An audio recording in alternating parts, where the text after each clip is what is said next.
Welcome back to Storybook SideQuests as we continue this adventure IRL as we're just getting started, as well as this adventure in the Dominion. Thank you for coming back for the finale, the climax of this first arc with this first group of characters, as well as our first session in a new studio. My partner and I, Percy, and I moved into a new spot, so this setup is so much better. So thank you for joining us. Go ahead and hit that bell notification down below for notifications on future videos, as well as liking, commenting, subscribing, so that we can continue these adventures. As next time you see us, after this finale, we will be exploring new characters and a new story. So if there's nothing else that we want to put out there, I checked all the boxes, right? Yeah, sweet. With that being said, let's jump right back into it. We have Sordello. Yes. We have Lanxus. I'm still here. We have Quincy. I'm just confused. This is Guns and Proses. And this story started off with them attending a semi-annual, royal ball, if you will, of Argonian nobles in the Argonian Noble Palace. This group attends these sorts of gatherings to find work, as they are essentially bounty hunters that contract for these nobles. Each of our characters having their own affiliations with the Guild of Information, the Merchants Guild, other not so clear loyalties lie within this group as well. They kind of pulled on the strings that interest them the most, learning something about a prince from House Mazarin that's gone missing mysteriously from his uncle's kind of dive bar pub in a certain location in Elmira.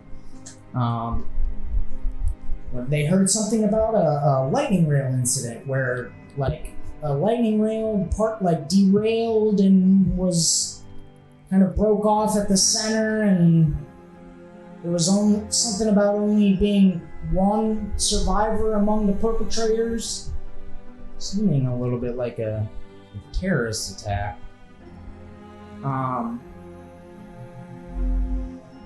Something about an arcane anomaly they heard.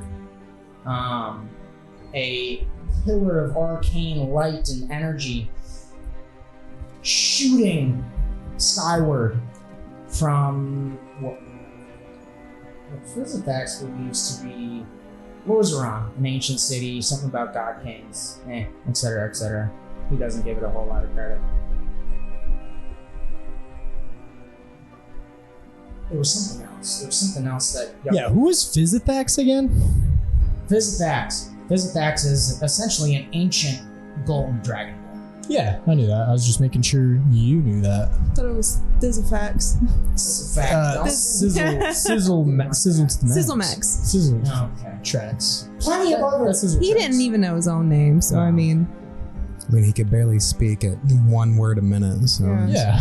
poor thing didn't know where he was. Heck 'em. You know. But we did get his book. It took him 30 years to write. Yeah. Physifax being one of nearly a dozen members of nobility and players in this ball scene.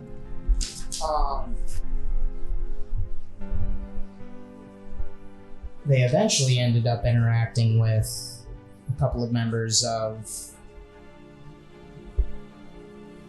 House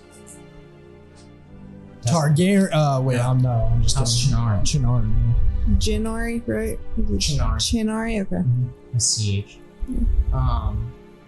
Also being Argonian nobility, so they're like part dragon, mostly human, a little less dragon than dragonborn. House Channari mentioned something about a I don't remember exactly how they introduced it as a weapon, maybe? Mm-hmm. I think they said Yeah. something about a weapon that had escaped from one of the ancient spire prisons. Yes. That fizzle tracks. Oh. You're welcome. Thank you. Thank you. DM inspiration. Oh. Yo. Everybody has it. Oh, I was like, for a pun? Another one? Come on. For a pun. For a pun about one of my NPCs. Yeah. Yeah. So they contracted y'all's help, or at least made a pitch to contract y'all's help, to deal with this escaped, human weapon. Mhm. I think is all they used to describe it. Sentient weapon. And they did confirm that it was related to the Inquisitors, because that's why they couldn't send their Inquisitors to go deal with it, for the potential of collateral damage or corroboration between the two, as this weapon was related to the Inquisitors. So, you agreed to take a moment to think about it, giving all of these possibilities equal consideration. So you were duped, in a way. Instead, they were giving you some privacy, opened up a door that, offered a portal for you all. You step through, and you're on a floating island within a stone's throw of the spire prison that had been breached, with the breach visible even from there. Pretty sure it was much more than a stone's throw. Yeah. It was a good bit more than a stone's throw. I had a dimension door and I barely got there. Yeah. Stone's throw and a feather fall. Yeah, a stone. I like that. I'm gonna start using that. A stone's throw and a feather fall. That's how far away it was. Good name for the session. Yeah. So, you got there. Y'all got there. Mm-hmm. Some quicker than others. You all got there and kind of introduced yourselves to the caretakers of the prison, learning that all of these caretakers were, for all intents and purposes, didn't exist anywhere else. Nobody knows who they are anymore.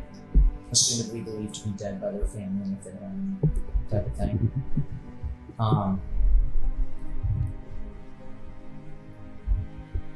There was about 5 or 6 of them, the actual proper caretakers being these drakes that just wander the prison on certain roofs with stairs that levitate and move.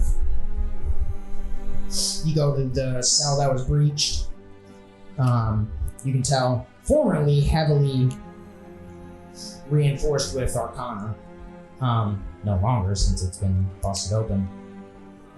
You learned that what House Chinari was worried about was collateral.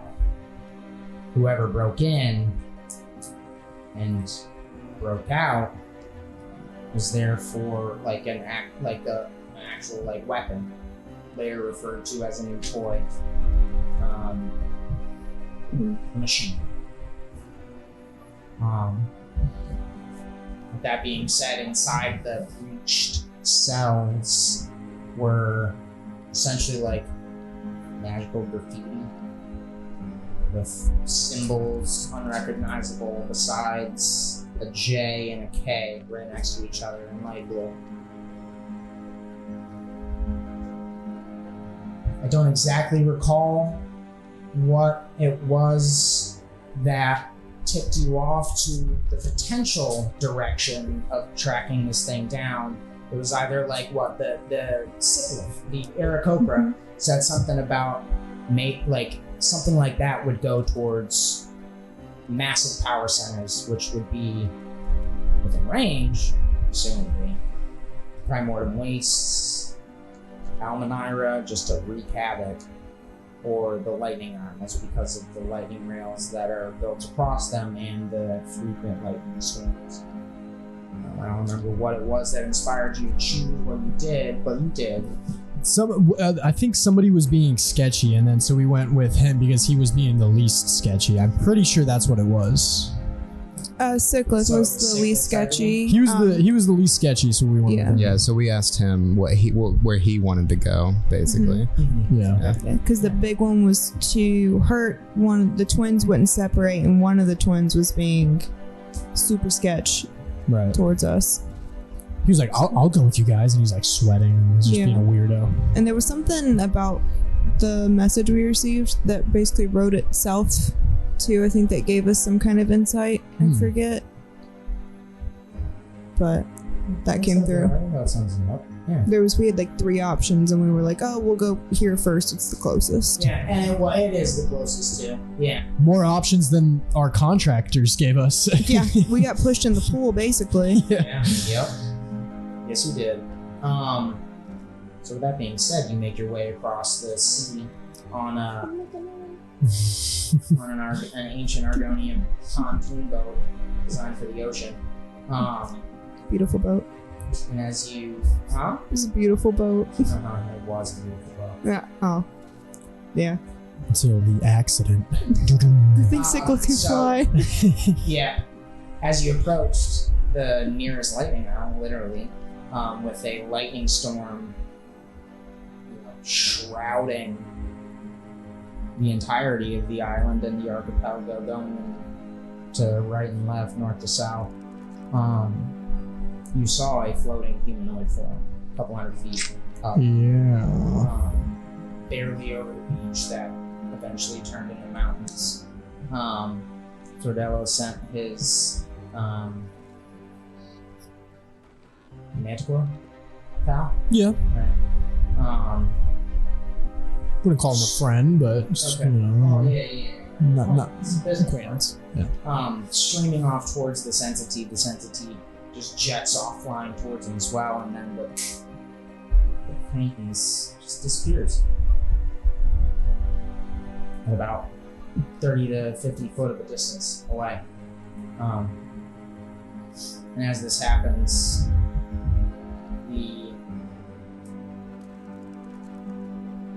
your quarry, as it approaches you, time slows. The waves, etc., space and time diluted and messed with significantly. You all eventually come to in your own space. You're all separate from each other. Sordello on a blasted orange landscape with purple skies and bright yellow lightning. Lanxus in a cave with a small-ish ruined mausoleum sanctuary type of structure. All sorts of babbling brooks and glowing lichen on the walls. Quincy coming to atop a moving lightning rail, going across relatively small islands on a pretty significantly high bridge with Sickless too. Actually. Mm-hmm. You each in your own time, unaware of each other's whereabouts, go on your own little personal moral vision quest of sorts, only realizing that it was a vision quest in hindsight. Sordello encountering ancient elemental titans, kind of moralizing to an extent, but with the Riz. With the Inquisitor that was seated cross-legged, eyes closed, incurring the storm sphere of malice to activate around it. Lanxus eventually encountering some other folks as well after having a conversation with this Inquisitor, who we found out were named Jack, Boss, Miles Mazarin, cousin of the missing Max Mazarin, and Warforged dressed in top hat and suit, like a trench coat type of thing, named Romeo.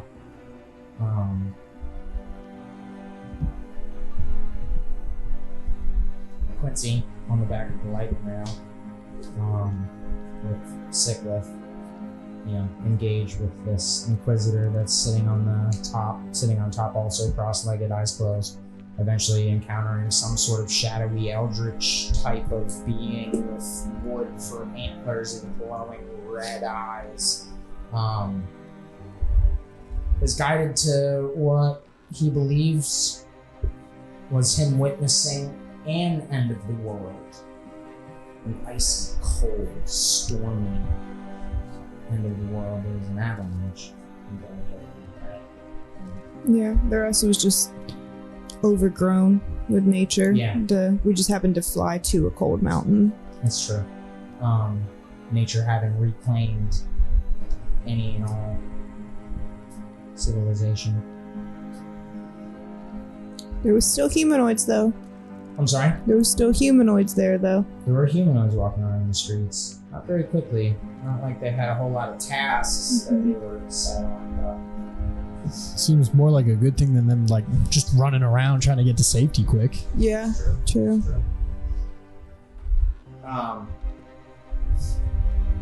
You all eventually woke up from your quests, your vision quests, on the beach with Cyclic and the Harbinger, which you learned was the Harbinger of Inquisition and imprisoned Archon. Just like all the rest of the Inquisitors. And throughout these vision quests came to, at least to an extent, identify, empathize, and agree with their purpose of liberating the Inquisitors, since, Celestials, whether Archons or Angels, would respawn on the Celestial plane if good.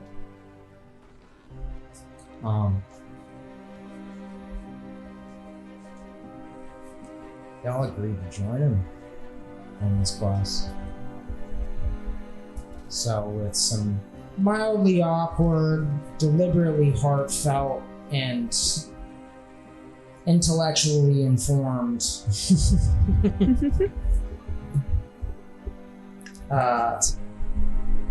greetings, welcomes, into each other's lives. Quite literally, they all took the Harbinger's hand and flew straight up into the sky. Like a monkeys in a barrel style. Yep. So they go careening across the sea. Is there anything that y'all would try to communicate to each other as the Harbinger brings you like hundreds of feet in the air, almost at supersonic speed? Sordella's just kind of chuckling like, this is ridiculous. Oh man. I can't remember for sure. I think I grabbed one of y'all's foot or something because I was... Yeah, I think so. I grabbed the hand. So one of y'all is hanging onto my foot. That would be I think that was me, yeah. It's grabbed onto Sordella. So I'm not saying anything. I'm just trying to hold on. Yeah. Just trying to keep it cool. Yeah. Like, oh no. I would have another hand kind of ready to grab too, but nothing, just kind of taking in the absurdity. Yeah. Okay. You all fly for kind of a hot minute before the Harbinger reaches out. Struggling. Before the Harbinger reaches out through the telepathic bond that's apparently made between all y'all on behalf of the Harbinger, and says, "Where to? It's been quite some time since I've wandered the continent of Carthage." Does his voice, or does their voice sound the same as it did? A little more tinny. Okay. Almost a little more hollow. Okay. Tinny is very He stayed dead now, no matter. Y'all brought him to a church, but he's back alive. We fixed it. It's fine. It's fixed. We didn't actually confirm, but he got fixed. We're just like, he's probably ignorance is fine. bliss. we got more stuff to do. All right, y'all take care of it. Okay. Where were we going? We were gonna help him, so I think we were assuming that he was gonna guide us in a certain direction. Yeah, so Right. it's Which is why he asked, though, is like, where do we go, at least to rest? Because he hasn't walked a Rest is a great idea. could I roll for history to see if I know what where we are location-wise and what's going to be the closest? Okay. Yeah, sure. Or perception to see if I see an island or something. Maybe there's a good like pizza inn or something to stay at. Yeah. Yeah, I'll Run by I'll a allow god history and a on that. robot. Yeah.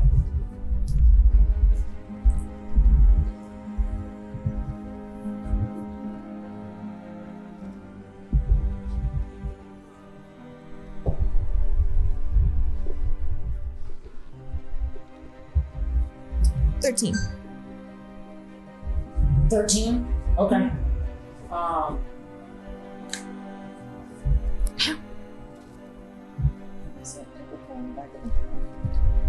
I don't know where the remote is. Yeah, so with a 13, I mean, you're definitely heading in the right direction of the subcontinent of Kothan. With a 13, you're not entirely sure, you know, whether you're going to hit the right peninsula or the left peninsula, you know, the east or the west peninsula. And you know that Almanira kind of dominates most of what's between those peninsulas. So at some point, you're probably going to want to bank right or left to avoid the city proper. And with a 13, you kind of have the suspicion that if, like, when you're approaching Almanira, if you see the city, somebody in the city might also see you, because this is like a it's high fantasy land, almost cyberpunk. You know, like you're an artist, you know telescopes can see. But there's no like islands off the coast, islands, or but it's not going to floaty make boy. that much of a difference from where y'all just were, as far as you know. But you have telepathic bonds, so you can talk plans on the way. Say, my arms are getting quite tired down here. Perhaps just any of these little floating islands might do. Or you could just switch arms. That is actually a great idea, friend. Don't. And he's Oh, actually God. gonna hold on with both hands and, Oh. and just not. Yeah, that's Just both hands now. That's all right. Yeah. I'm trying to see if there's anything I could. Oh, He's still jettisoning across the over the sea. We're just over open water.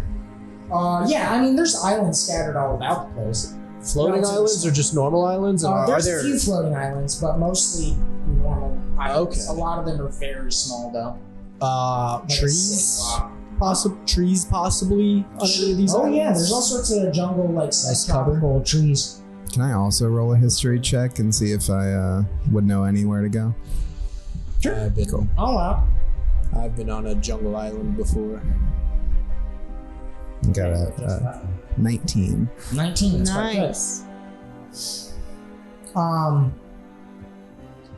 So it might take a little bit longer, but y'all could circumvent Almanira and go to the North Shore. Or you're going to want to land on one of the peninsulas. Off to the east or Gotcha. west. Yeah. Yeah. Okay. So It's your call, big dog. You got the roll. well, y'all can, I mean, again, y'all can communicate Yeah. telepathically, so y'all can discuss, you know, what y'all remember as a group. And you're right back. Pick it up there in a second. With the telepathic link established, you can communicate between each other and with the Harbinger.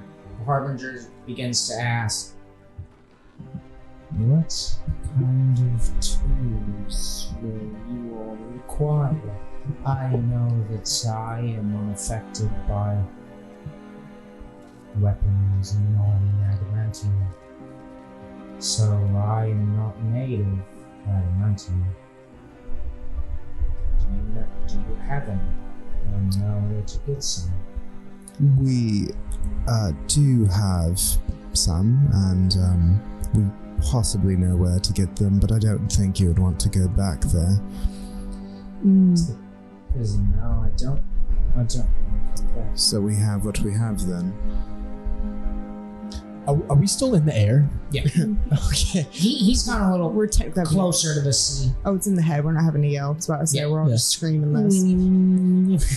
We have I have bullets, and my friends have other items, but it is Those in my limited. mouth, chew them up and spit them out, and they would probably do the same.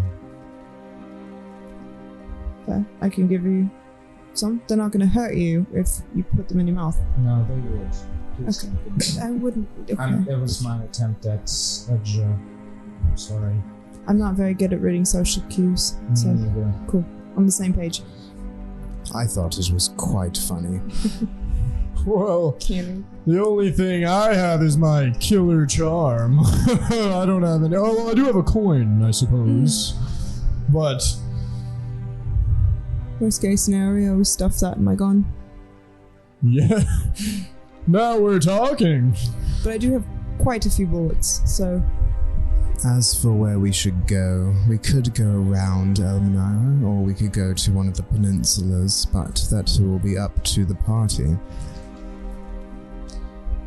we need to prioritize not being seen. There are a lot of watchdogs where we're heading. There are plenty of people with telescopes, those who are always looking to the sky for threats. So, somewhere close to the first island we see is what I vote. I second this vote. We could also decide if you're well informed enough exactly where we want to go to find our first group of my brethren to liberate. That is a good idea. Shouldn't we rest just a bit before? Do we need to? You all. I'm quite famished. I could definitely use like When a was the sandwich or last time something. You all rested. Not in about a day.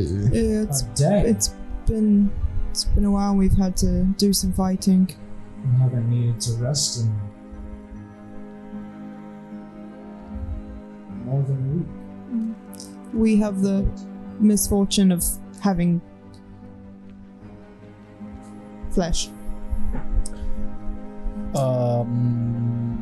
I think Sordello does have sending, but I'm out of spell slots. So Yeah.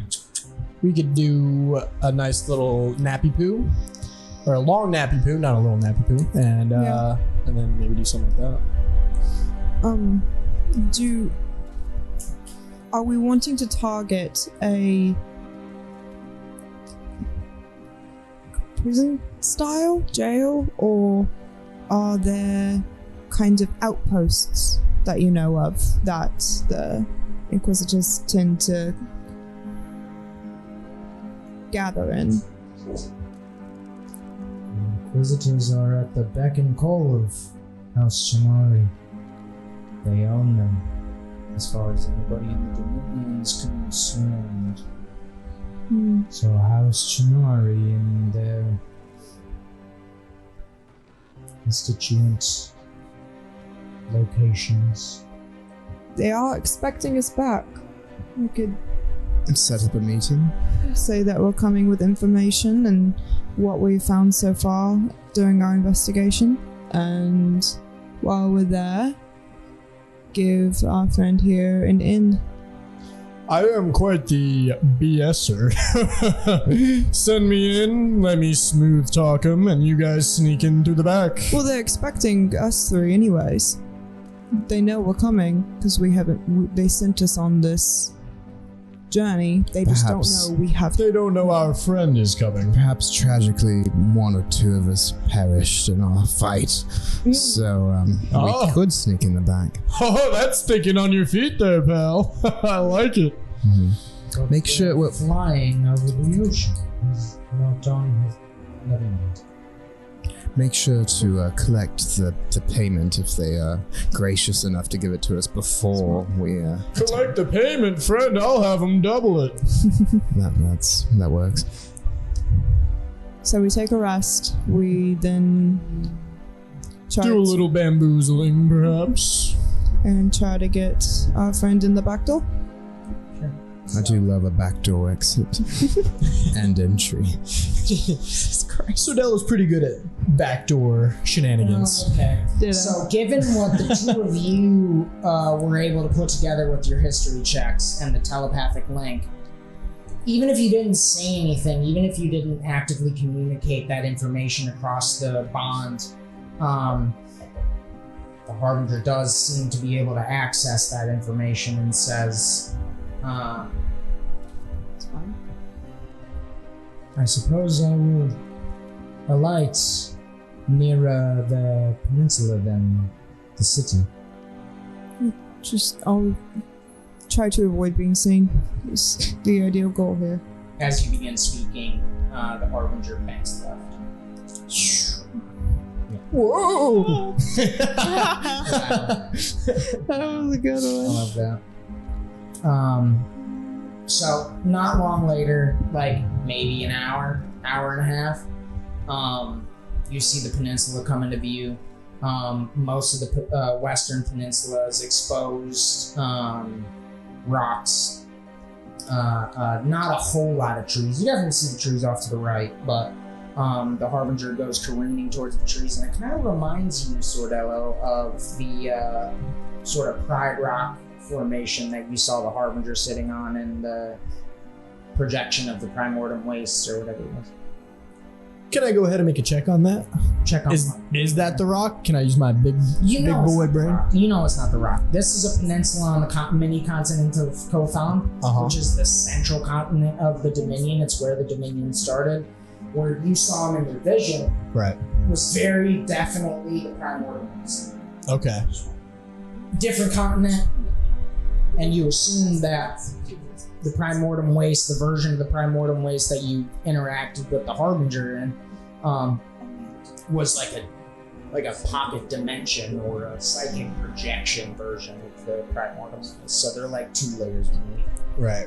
Okay. You know it's not very nice. He's just gonna kind of very subtly, solemnly. Yeah. Yes, that word. Just kind of stare at it and just kind of revert back to his. I got you. I love it. So you all alight, and the Harbinger immediately begins speaking and says, "Well, if you have no adamantine equipment for me to borrow, I will have to allow you 3 to engage any inquisitors we come across while I cover your asses."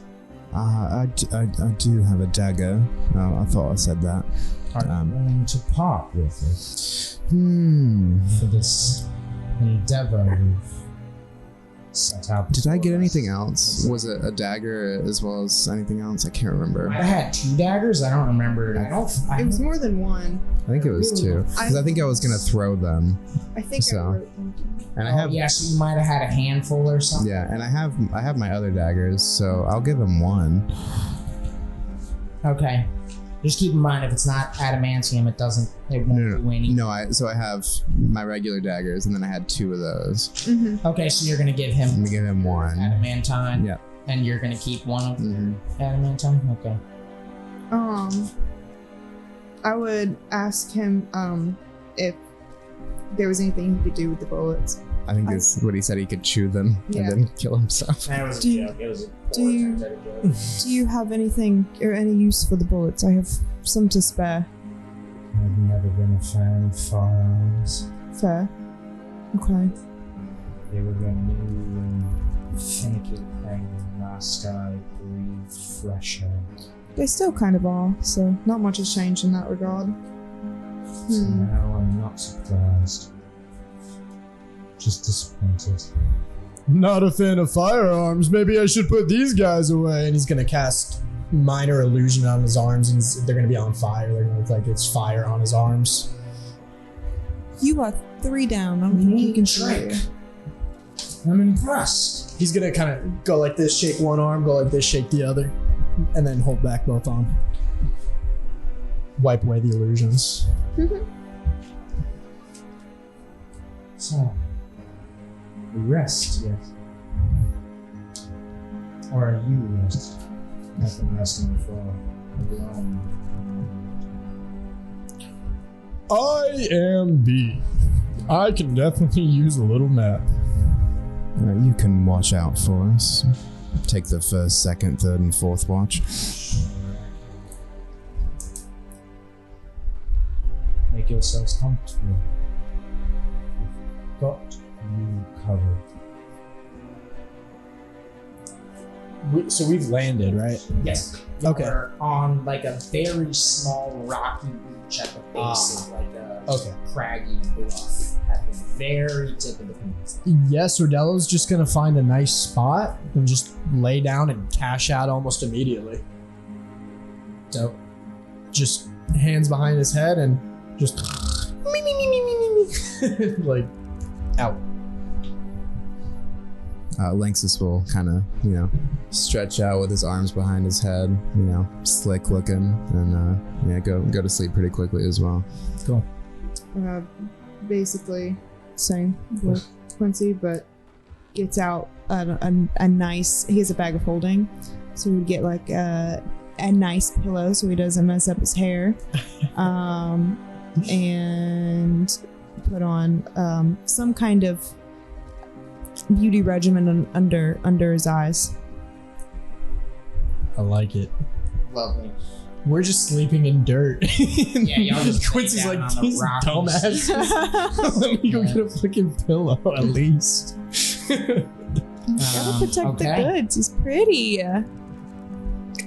Mark a long rest? Just a moment. Yeah, we gotta go through the checks. Oh yeah, we. Yeah, because I'm definitely due. Let me pull up the stat block real quick. It didn't take long. Oh, okay. If we It's the first watch, rig second a watch, slingshot, you could put the bullets in the slingshot. third watch. I could tinker it. Yeah. I have a question for the DM too at some point. Go ahead. If I could, as an artificer, build a quick slingshot, could I give it to the Harbinger and some of my bullets? Because I have 888 of them. Yeah, potentially. Okay. Potentially. I mean, a bullet's not slingshot ammunition, strictly speaking, meta-wise or like IRL, but like you could potentially figure something out. And if you figured something out appropriately, yeah, it would work. It's really hard to imagine the Harbinger with a little slingshot. I in his hand. know. Just give him one of the spinning ones, yeah. That's a really What's that creative one solution, called? though. Oh gosh. I forget. It's in here. You can make like a pipe bomb. I mean, there's gunpowder. You just need like some cylinder. Throw the bullets in there, like the metal bits with the gunpowder. Yeah, like 12, 15, the bullets in there with gunpowder. Yeah. Trying to see what I have that would work. Okay.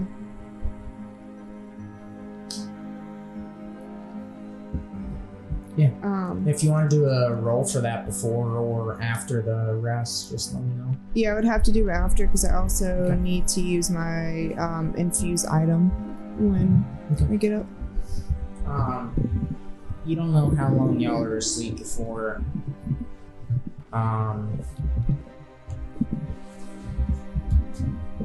you get woken up. Harbinger wakes you up. Ooh, how does he? Oh, okay. And they say, I see some sentries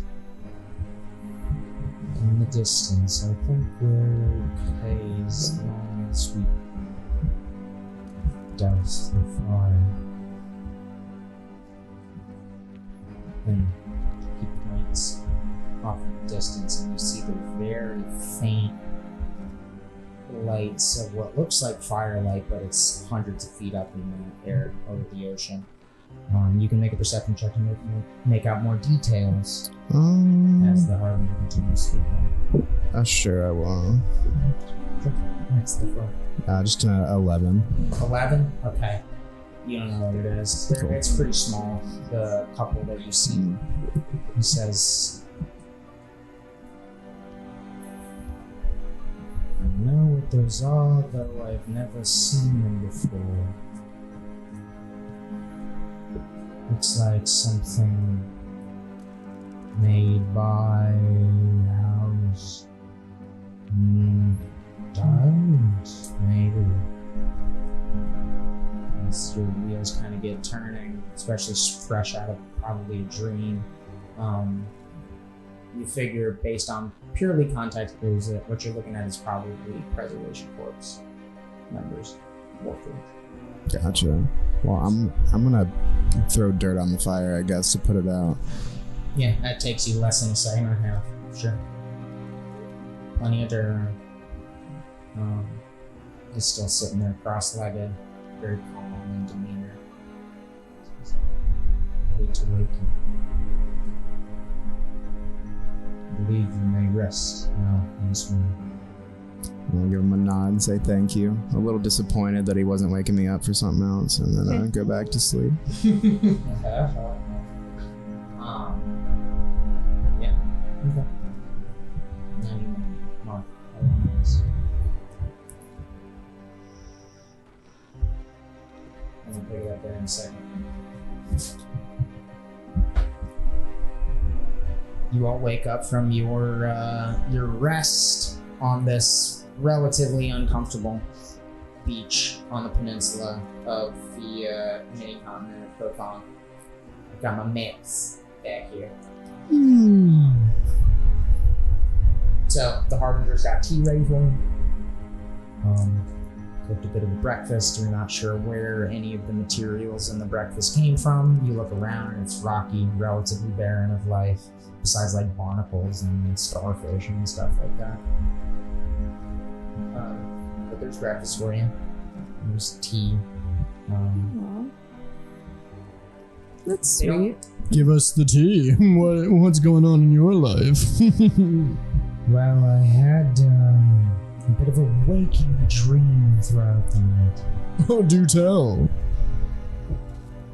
We have more options than I thought if we want to stay very far away from Almanar. There's a prison spire on the North Shore. There's a prison spire about 50 miles from here in the ocean. I was kind of excited for the original plan, I'm not gonna lie. Well, we could still do it. We just, could push it back a little bit if we want to get some practice in. You said a prison spire? Just like the one I was looked up in. Do we know how to get into one of those? Do you have that capability? Let's say I can figure it out easily, and as his head tilts, the eyes flash purple, like an anime.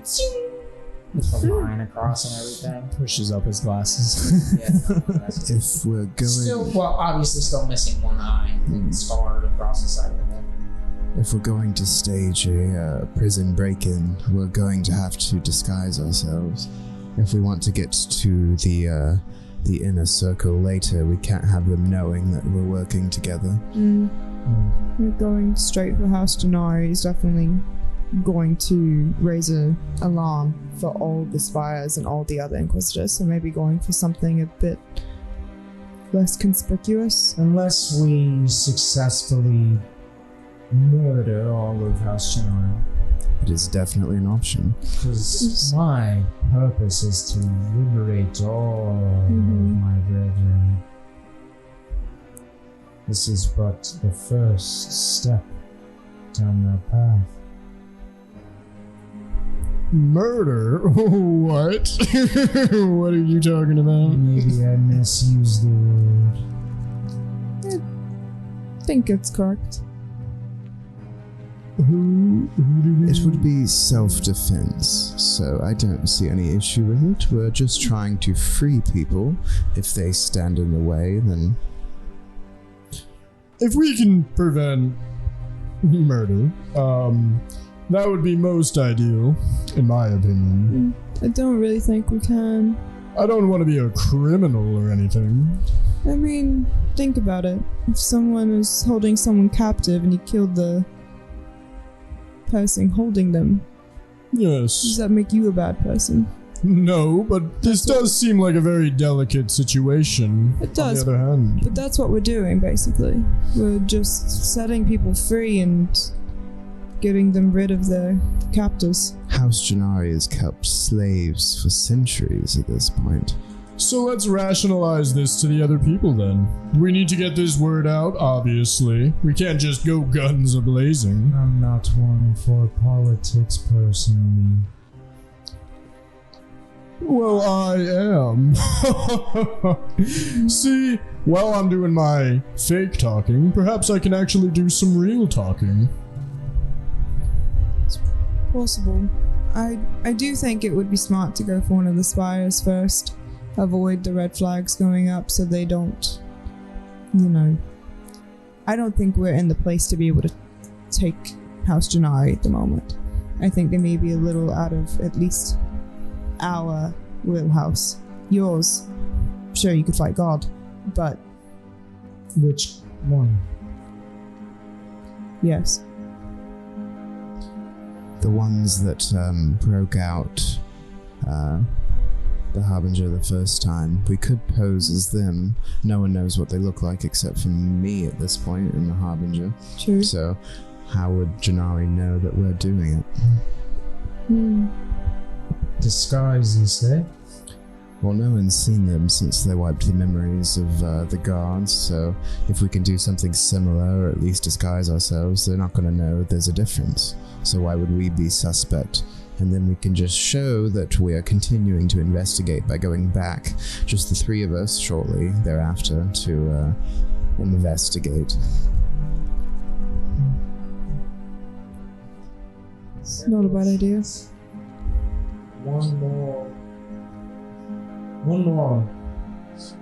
Though the decapitation plan of House Janari is quite appealing. This is why I like you, Mantis. And as I said, I can be quite convincing, so while you do so, I can always come in a little bit later and try to convince the rest of the people that what we're doing is just. When you say that, And a campaign. Wouldn't be too far-fetched, I'd say. No. since when have people cared about slaves that they don't interact with outside of a criminal function? I mean, they're inquisitors, they investigate. No one likes them if they don't know them. So why would they care? Can you spin that? Well, people are very easily swayed. Are you going to bribe them? Bribe them with my charm, and then you just see a ding. This all sounds very complicated, and I like this option very much. Truth be told, I see more promise. One final idea I have. Well, spring it on us. As my memory serves, and my foresight, there is a place that the house of the investors in Inquisition tend to store or house their inquisitors that are at rest under the palace or under one of the crater lakes around the palace. Underground locations might not be a bad idea for keeping things quiet and the wraps. And there's less likely to be an abundance of others there. So what would be the plan there? They're hidden there, so we just go in and get them out, and that's it? Bada bing, bada boom? We go, yes. Yes, we can go under the lake Well, where they're stored. quiet is not always my strong suit, but if you guys want to take the quiet route, I am... It would be if you were underwater and underground. I always find a way. That's not a threat. Well, if the options are Sordella becoming a politician and that, I think I would go with the latter. Become a politician? I've had my hand in politics a few times already. Hand in politics and hand in politicians. Quincy, you dog. A little bit of both. Quincy, how do you feel about the Harbinger's idea?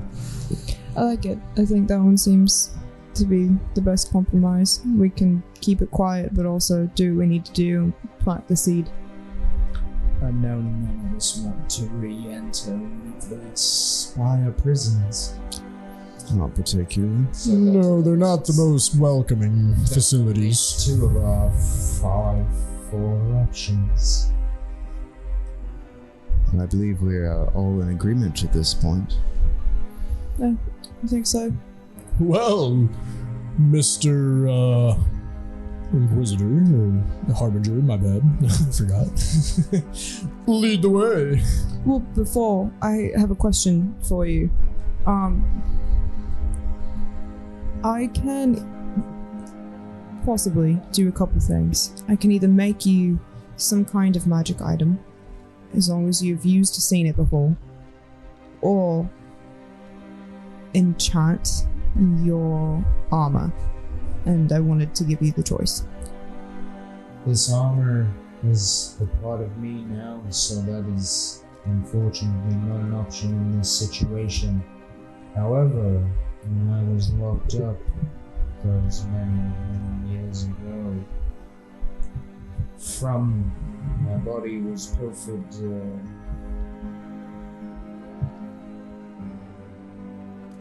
a sword of my people. Okay, I could possibly remake it. Do you know what it... Did it have a name? You don't have to have seen No. the item that you're going to replicate. Yeah, as far as I know, no. Okay. That sounds about right. As far as I'm concerned. I'm looking at the list right now. Replicate, etc., etc. Yeah. I don't see any swords, though. I don't see any swords, though, on the list. But I'm sure this isn't a, comprehensive list. But, right, exactly. It's not an exhaustive list. Yeah. Yeah, so, I mean, I don't know how long it takes. You can let me know. I imagine like an hour. But they essentially describe to you a +2... Oh, I think just silver. A +2 silver greatsword. Okay. Yep.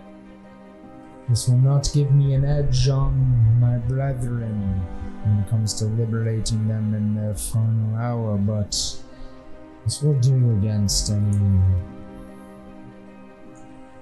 other. Pun intended, perhaps. It doesn't say how long it takes. And I'm poking the edge of the sword.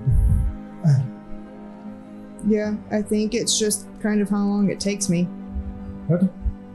Okay. I mean, roll Arcana or just straight intelligence. I don't know if you're proficient in Arcana.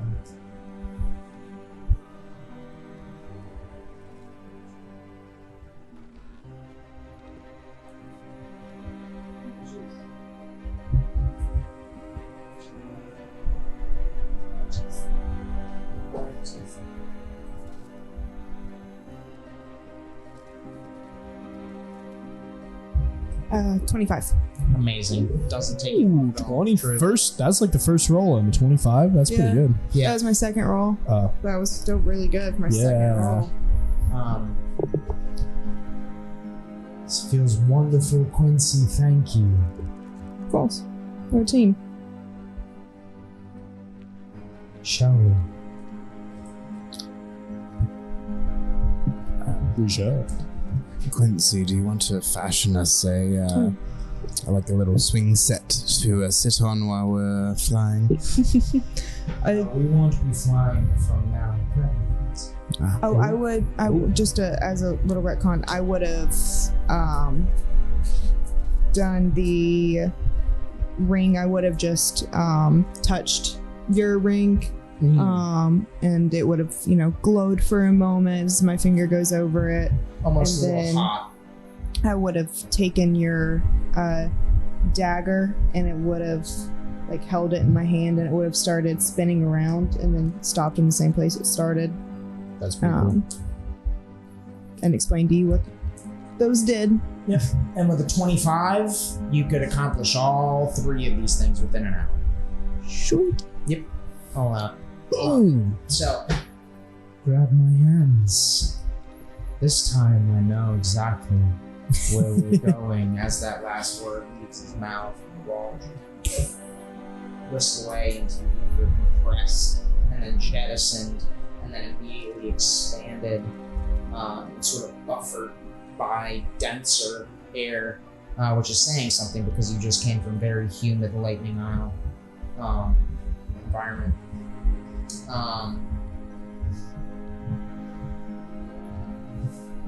You rematerialize in a pretty deep basin with mountains all around you, towering decently high. And I vaguely remember all y'all's passive perceptions, or at the very least the average. And you're aware that the Argonian Palace is at the top of one of these mountains. How tall is the mountain? Very, very tall, thousands of feet. Okay. A basin at the bottom that's very, very wet, very damp. In the center is a perfectly circular crater lake, which you would know is one of like four or 5, maybe. Only one of them is bigger than this one. All of the other ones are about the same size. So, you are at the edge of this, and the Harbinger is just kind of looking back and forth at you. So I'm assuming we have to swim down. How we dropping, boys? Drop in, boys. Tomato Town. That's where we going. Splat. As the DM, let me see if there's anything that the Harbinger can do. I'm gonna cast Alter Self and give myself gills. I'll do aquatic adaptation. Yeah, sure. Sweet. It shouldn't take too long. Not at all. Y'all ready?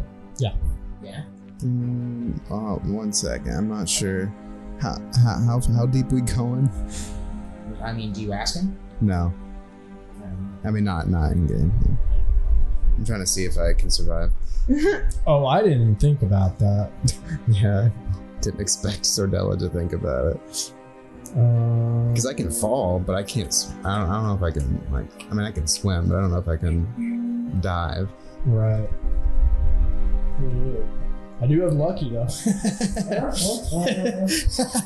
So we'll see. I have guidance. You have We're guidance. touching. Yeah, let's do it.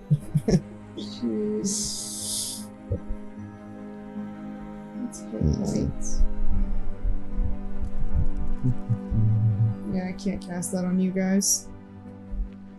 I do have Bardic Inspiration as well. I do too. Bardic Inspiration and Lucky and DM Inspiration. All that. Inspired. Can I cutting words water? No, absolutely. Like part in the sea. Yeah. I admire the Part of the creativity. scene. No. It's exactly what it, yeah, hold on a second. Wait, cutting, like, that's literally what he did. I mean, I'm assuming we're going to somewhere with air. So, Harbinger, could you perhaps take us by the hand once more and pull us down to where we're going? You wish for me to drag you down to the depths of the sea? I would be okay with that. Ooh, spicy. Yeah.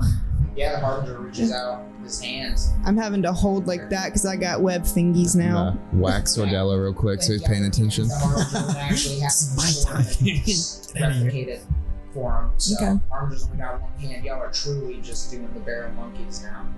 Yeah. Well, I would maybe be at the end, or well, no, not at the end, because he's gonna be kicking harder than I would. I thought you were swimming. Yeah, but it'll go faster. I can just breathe now while we're swimming. Oh, But it okay, would still okay, take okay. me 2 to 3 times as long to get there. How deep does it go? Does it look? You're about to find out. Okay. See the bottom, that's for sure. Oh shit. But Harbinger almost as soon as you all grab hands, going straight down. I was holding my nose. Kind of, being produced by y'all, just facing water. You continue down, losing light. It feels like a little minute, especially for you two. Quincy's breathing, so I'm having a great time. yeah, your perception. I'm playing mermaids. is relatively stable at the moment. You playing mermaids? I'm generally playing mermaids. Under the sea. Oh, wait, I can't do that. That was my cough. You eventually see the floor of this crater lake, which is not a crater anymore. It's decently deep, and it narrows. It's not a bowl, like a crater should be. It's decently deep, and it comes to a relatively narrow point, almost like a funnel.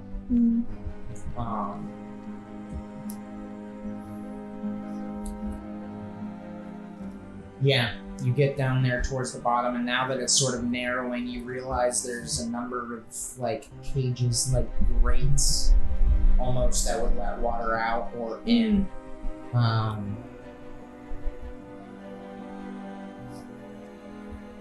And as you get down towards the bottom, you realize there's significantly larger ones.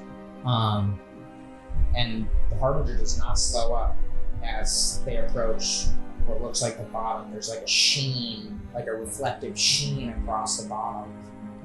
The lake bed, if you will, is not a lake.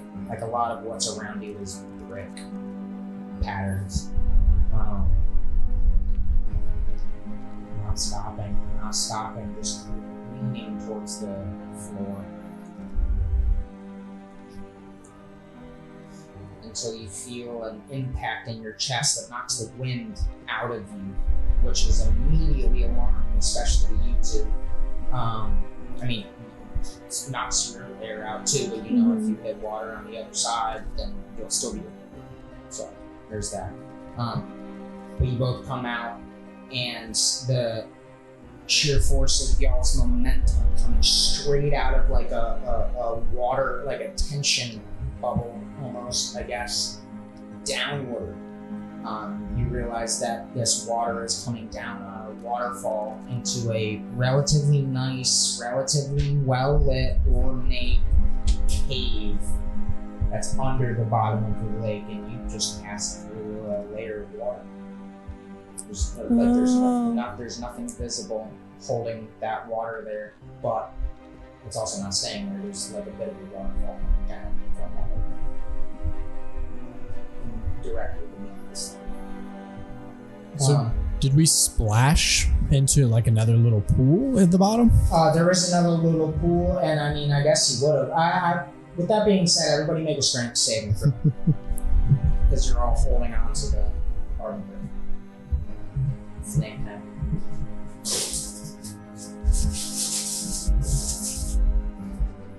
Yeah. Cheetos? No. D&D, sponsored by Cheetos. Please give us money. Hey, one of my friends works at Nat 20! Do the light thing. Nat 20! Got 11. You can't do that. You didn't do it. It's okay. What did I get it for? Strength saving. Can I do cutting words on holding hands? Fucking hold my hand. Yeah. No. That'd be more aggressive encouragement. Yeah, I love. Yeah, no, okay. 20. Okay. 16. Okay. 11. 11? Ooh. Okay. You go careening straight down towards the water. Any split-second reaction? I'll try to make myself into a not flat surface so I don't splat. Okay. Cannonball! Your hands were clammy from holding the Harbinger's hand. Made you nervous. You're decently high up, so it is an immediate concern to you. Unless Lance is talking about it. 14. 14 on a dex check. Not bad. Yeah, no, that's not terrible.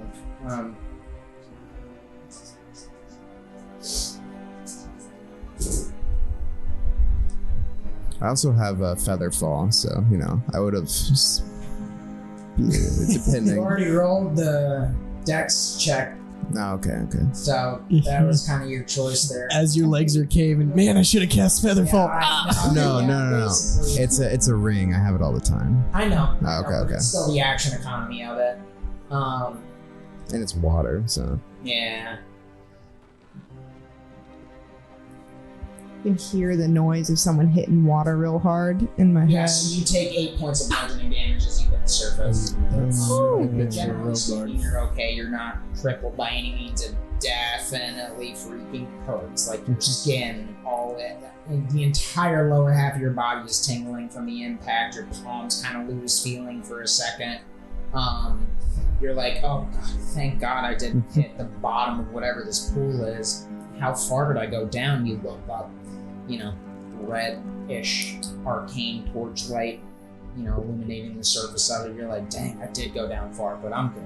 I'm okay. I'm gonna take 2 points of healing from my ring of regeneration, and then set a timer for 2. Well, in 10 minutes, I'll take another one, another hit from that. I'll try to mind you when that is your turn.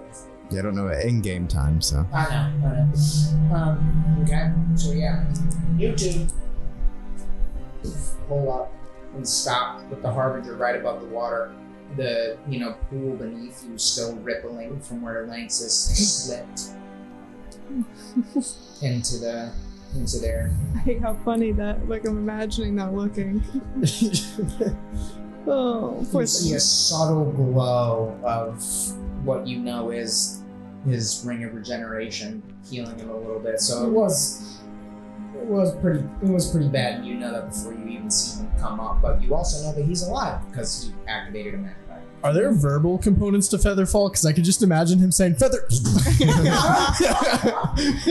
I would imagine all three of us. Probably is. I know there's material components. All three of I us. tried to speak while I was still in the water, so I just got a bunch of water in my mouth. I imagine all three of us above the surface, even the Harbinger being like, ooh. Yeah, definitely. God. Yes. Okay. Man. Yeah. Yeah, I'm gonna come out of the water and be like, oh, sorry for the delay. I needed a quick shower. Are you okay, Lanxus? I'm gonna offer a hand. Oh, I'll take it. As you're offering a hand, the Harbinger's allowing you to alight. He allowed it. And so he puts you down. Oh. And immediately begins looking around and says, every door in this chamber is designed to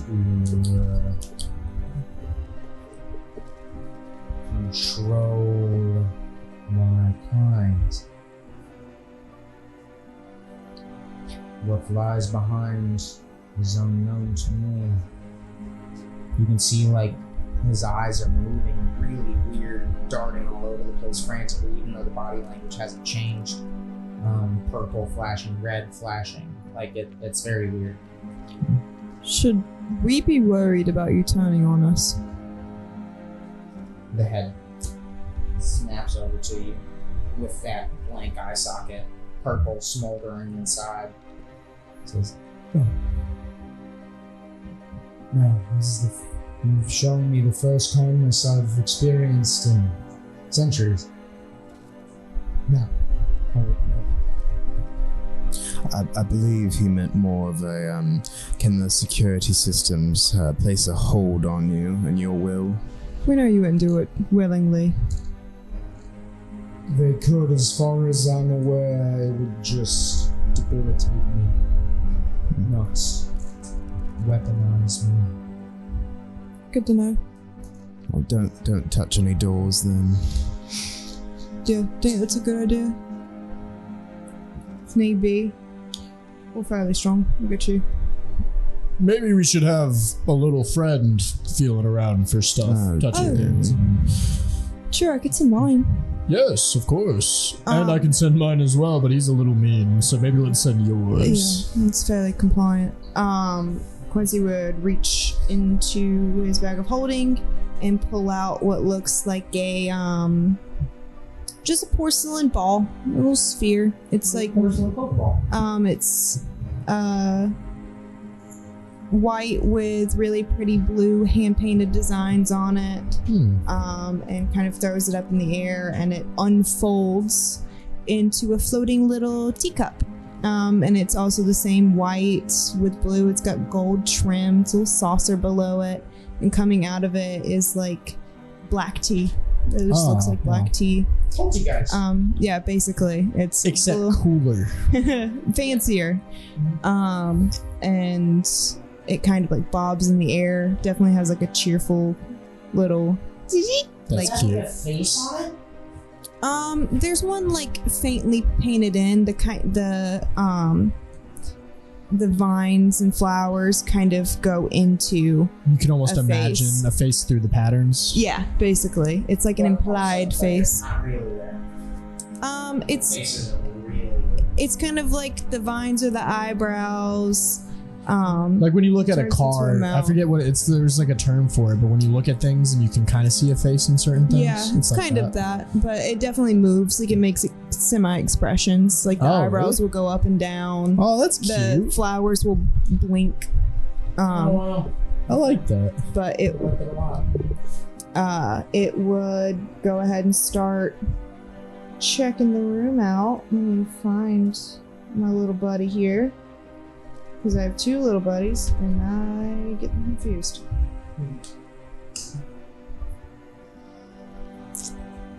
There we go. Do you want to go ahead and pick up a second clip as you begin? Yeah, as you begin investigating. I believe I asked for some checks to begin investigating around this cave space below the crater lake. Each of you can roll something that you think might be useful for navigating this new foreign space beneath the lake. I'll do the same thing for the party. I'll do perception. Just overall perception. And my little teacup is running around, so it's also gonna perception. Something. Yeah. What's the movement speed on that? Movement is it's flying currently, so it's 30. 30? Mhm. That's 30 the for same as flying. yours, right? I don't know. I I can't. assume so. It's flying. Okay. Can I do investigation for like? Okay, cool. It's 20 on the It's gonna be ground. a little bit more hands-on, but yeah. Cool. Oh, I thought you said hits.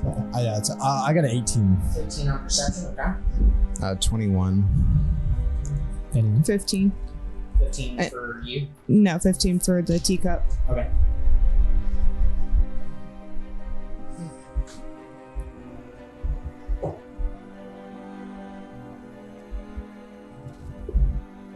$23 for me. It's like, I think I found something. And it's like, no, actually, it's over there. We got 15, 18, 21, and 23. Yeah? Yeah. Okay, so first things first, your teacup immediately kind of starts gravitating over towards the closest door. And whether you trained it to do this or not, it tends to be drawn towards unique arcane mechanisms or signatures. You were looking around with a 21, right? 18.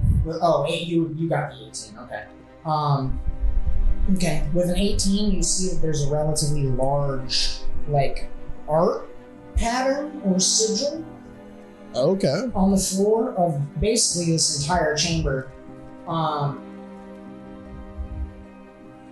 And yeah, it looks roughly, at least from your perspective, it looks roughly like a big C with a diamond in one side. And Do I recognize that? make a quick history check. Come on, so quick.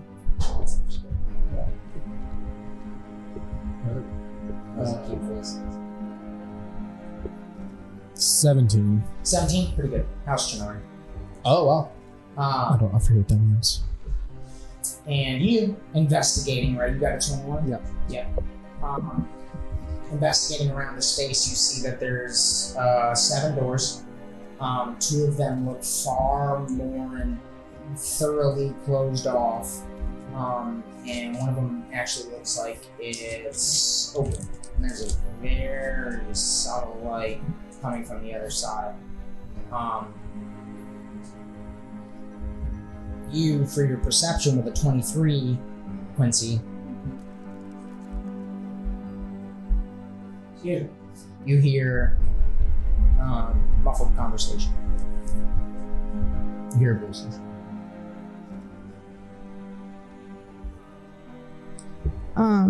Oh, I didn't do one for the Inquisitor, my bad. We still have our telepathic link, right? Yes. Okay. Stop him when it does. Yes, y'all do. Quincy would relay that he hears voices and would kind of make a quiet down noise with his hand. Not that everyone's being loud, but The Harbinger being roughly your height, kind of like hunches their shoulders down. Also, So it's as small as they can while still being able to walk at full speed. I'll get their attention and point out the door that's slightly open with the light coming through it. Presumably that's where the people are talking, but... yeah. Can I like stealth near the door, like make a stealth check and like try to like make sure I don't be heard or seen? Make your way over towards that door. Yeah, and kind of like do a little shh. Guidance. Okay. Yeah, everybody's kind of Guidance? quieting each other Yeah. down. Yeah, sticking with each other. I'll allow it. Are the rest of y'all moving along with Sordell, or are you staying back? Because if he makes it all the way to the door, that's like 60 feet away. I'll start, 70. stealthily moving over as well then. I would send my homunculus. I'm sorry? I would send my teacup. Okay. Yeah, the Harbinger does not seem to be making any quick moves in that direction. I got a 17. 17 on stealth, okay? Yeah. Can I heal another 2 hit points from my regeneration? Is that how that works? It's every 10 minutes. I have 1d6. Oh, you use that when you hit the wall. It hasn't been 10. It hasn't been? Okay. That was the question, really. Yeah, no. Thank you for reminding me that. Do a stealth for your, yeah.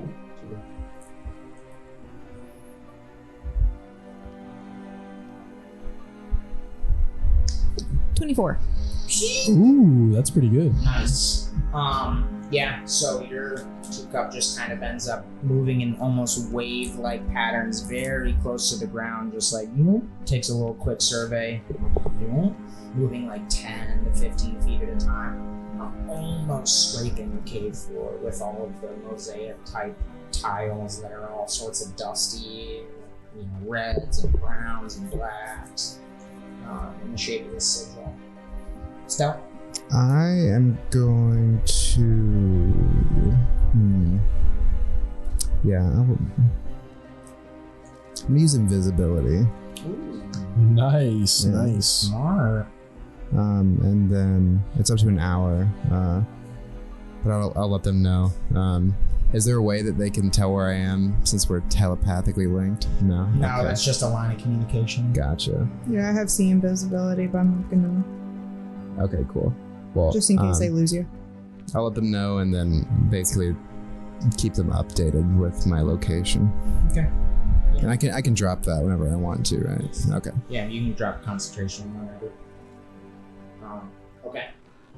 So yeah, you all got pretty good stealth. A teacup, a mustachioed bard, and invisible.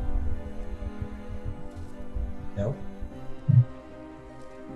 Start making your way over towards the door. You and the Harbinger left standing, making yourself small at the edge of this pool that you came down into.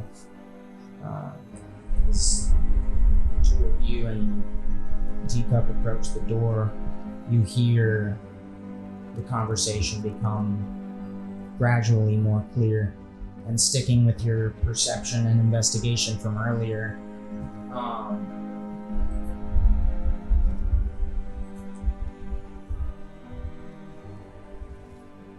You hear a relatively deep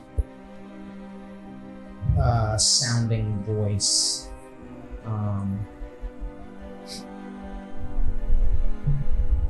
Like gravelly almost, speaking in a weird hybrid combination of common and something else, which I believe you were the one who spoke this language. It's like a combination, like a hybrid of common and draconic. And that's off-putting, very much so.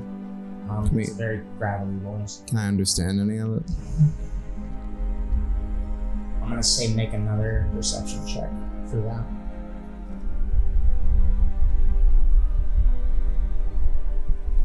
Uh, 18. 18? Nice. Yeah, no, that's good. We've been doing pretty. Never mind. I'm gonna shut up. Yeah, no. Good idea. Hmm? I was talking about Kyle. Knock on wood, right? I did. Let me check something. Dance. I'm sure the mic picked that up. Maybe, yeah. I hope.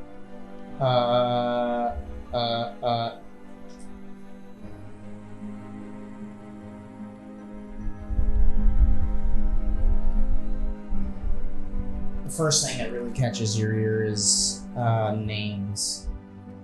The person being addressed by the voice speaking goes by the name of Shaddix. Shaddix. That sounds really familiar. Yeah. We definitely met him. Was he the guy that sent us the first time? Shaddix is the one that's saying Yeah. Fucking asshole. Chinari. Is that the guy we were making all the jokes about? Shaddix? No, No, y'all that were was- making No. jokes about Physifax. Physifax. He was the Physifax. gold dragonborn from the Keeper's Council. Okay. Shaddix Chinari is of the house that essentially runs the Inquisitors. Oh. Well, I'm gonna relay that specifically to everyone, because that seems quite important. Yeah, he was a black dragon, Argonian. Sordello's gonna like pantomime to Lanxus, and he's gonna kind You of go. can't see me. Oh shit! You can do it in the general vicinity, maybe. I'm gonna go. Yeah, I'm gonna kind of like look around and go, like point at the door, and then go like a neck thing, and I'm gonna do like a shrug, like should I end it? Since I can see you doing this, I'm gonna say telepathically, you can speak to us. You don't have to play charades. I knew that. Of course you did.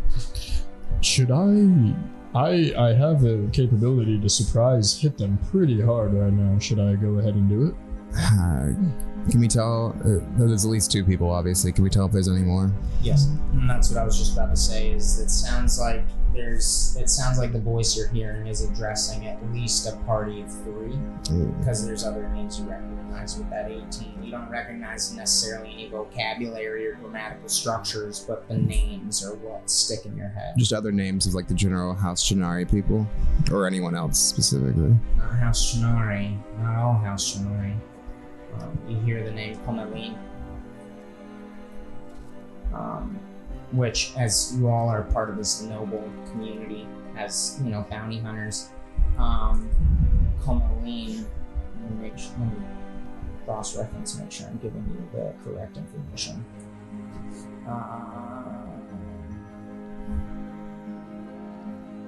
Pomeline is one of the houses that helms the Preservation Corps operation. The police. Is that preservation of the environment or preservation of peace, quote unquote? Okay, yeah. Order within the community. And you know that Comeline had no representatives at the ball that y'all took the job from. So tends to be one of the more subtle, out of view houses, and they're one of the harbingers of preservation. So I'm just shrugging like, do you want me to do it? I can do something pretty shisty. Harbinger, how do you feel about tussle? Tussle. It is a tussle. Perhaps bloody fight where hopefully the 3 or 4 of them end up dead or incapacitated for Sordello's sake.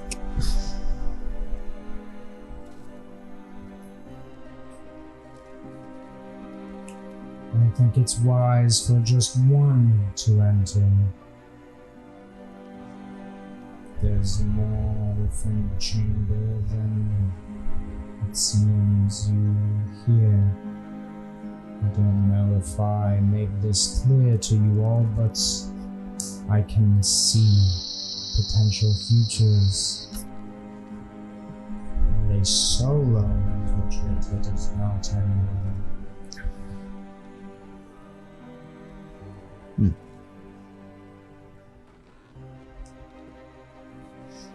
If you are invisible. If you go in and take a look, you can get a better idea. There's multiple possibilities of who or what lies waiting within. Is the door open enough for me to slip through? Yeah, I mean, you're tall, but you're relatively skinny. Yeah. And you're roguish. Okay, cool. So, yeah, well, you'd feel relatively confident in that, even if you have to open it just a little bit more. Yeah, it's doable. All right. While he was talking, I was slowly pulling out a card, and you see that dragon that I drew on a playing card earlier, and I'm just shrugging, Hold off for now, Sordello. I am going to take a look. I'll see curiosity, what color is that dragon that you drew? Colorless? It's red, and if you look really carefully, they're it's etched almost out of runes, and it's just and it looks like a dragon. The art itself, the dragon. Yeah, if you look really closely, it's textured with runes, but it's a picture of a dragon face. Wow. All right, so I'm gonna very quietly slip in and not move much further. I just wanted to look around. Make a quick dexterity check. With advantage because you're invisible. This is a combination of slipping through the door and staying stealthy. 17. Okay. You slip through, and immediately you are aware of a hallway that's maybe 15 to 25, 30 feet. It kind of widens as you go down further. You see some humanoid figures down in that direction. You see some seating arrangements, etc.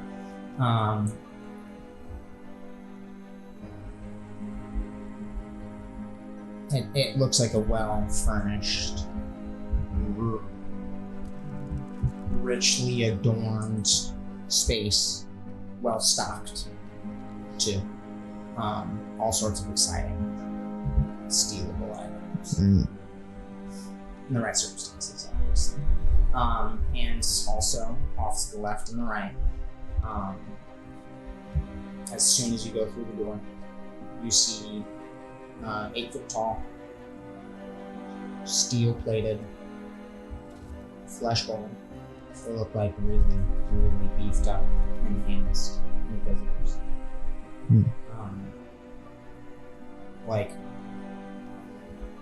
The inquisitors are already arcanely enhanced, This is bio-arcanely tech enhanced. It looks like one of them has a lens on its eye, you see in Warfare. I'm basically going to be narrating all of this back while I'm seeing it. In case I get sniped by something mid-sentence. Who else do you see? Who else do I see? I'll say make a perception check. This is almost like a second round of initiative with you in this doorway. Still invisible. Nat 20. For a total of 25. 25? Very good. Nice.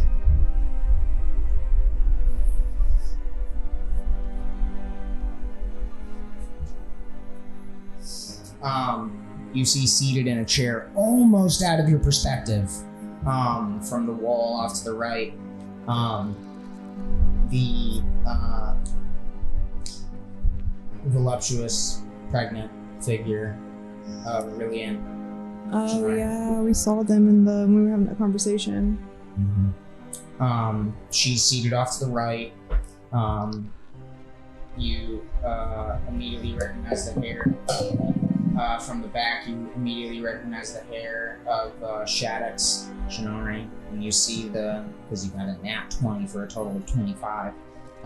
You see the protrusions on the shoulder of Shaddix Shinari. Sleeveless, very nice vest, but sleeveless, relatively defined muscles, and the black scales of his Argonian heritage protruding out. And you faintly see two pretty massive horns that curve to the front of a very serpentine face. But it's almost skeletal in a really off-putting way. And you got a nat 20, so this is a lot. That one was a separate one? It's a separate. Okay. It's a separate entity, and apparently is quite large. And you also see off to the left. I'll choose where you are. A human in burnt orange colors, with a pretty impressive shield on its back with the emblem of the Preservation Corps. Speaking telepathically, I must say it would be quite horrific if we were to attempt anything in this room, even with the teacup. So perhaps we should rethink our efforts and try another door. From what you described, I think that sounds right. Isn't so maybe we can take that on? I'd prefer not to be squished today, at least right now. Maybe later in the evening. We can end it real quick with one little boom. The Harbinger all of a sudden kind of springs off his heel and onto his toes and begins walking forward relatively quickly. And you all hear with the telepathic link in a very calm but urgent voice, Nexus, get out. I will immediately respond by getting out. Okay. I'm trying to stay at with the Harbinger. I got that Two. car. You're following me? Yeah. Because I'm still right at the door. You are. Yeah. You're in the door. Yeah, You're inside okay. that I'm hallway. slipping the fuck out. Yeah. I got that card on the ready near the door. Okay, give me 1 second. Love a little jump scare. Yeah, that. The serpentine figure is what makes me anxious. The horned skeletal thing. It's like. But we're also in here. If this thing caves in. Oh, okay. No, I get it. I get what you mean. Yeah. Oh, not boom. Oh, come on. Where is Yeah. it? I'm missing a piece. How much damage does that do? Yes. There we go.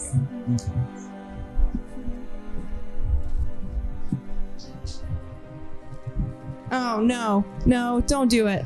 You are invisible, so it's disadvantage. That was a pre-roll luck. Okay, cool. They. Love that. That means I saw you, or they sensed you. That means he rolled to see if they sense me. Mother. Which one? Does a 12 hit? Like my armor class? Yeah. No. Okay. So. Nice. Yeah. Okay. Disadvantage because you're invisible. What was the first one? Really save your ass. I'll narrate it. So as you pivot after hearing those words from the Harbinger, all happening within a second and a half, you feel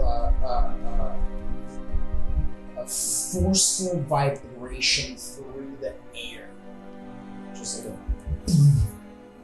a that's very quick, and following that there's like a weird high-pitched ring that lasts for another 1,000.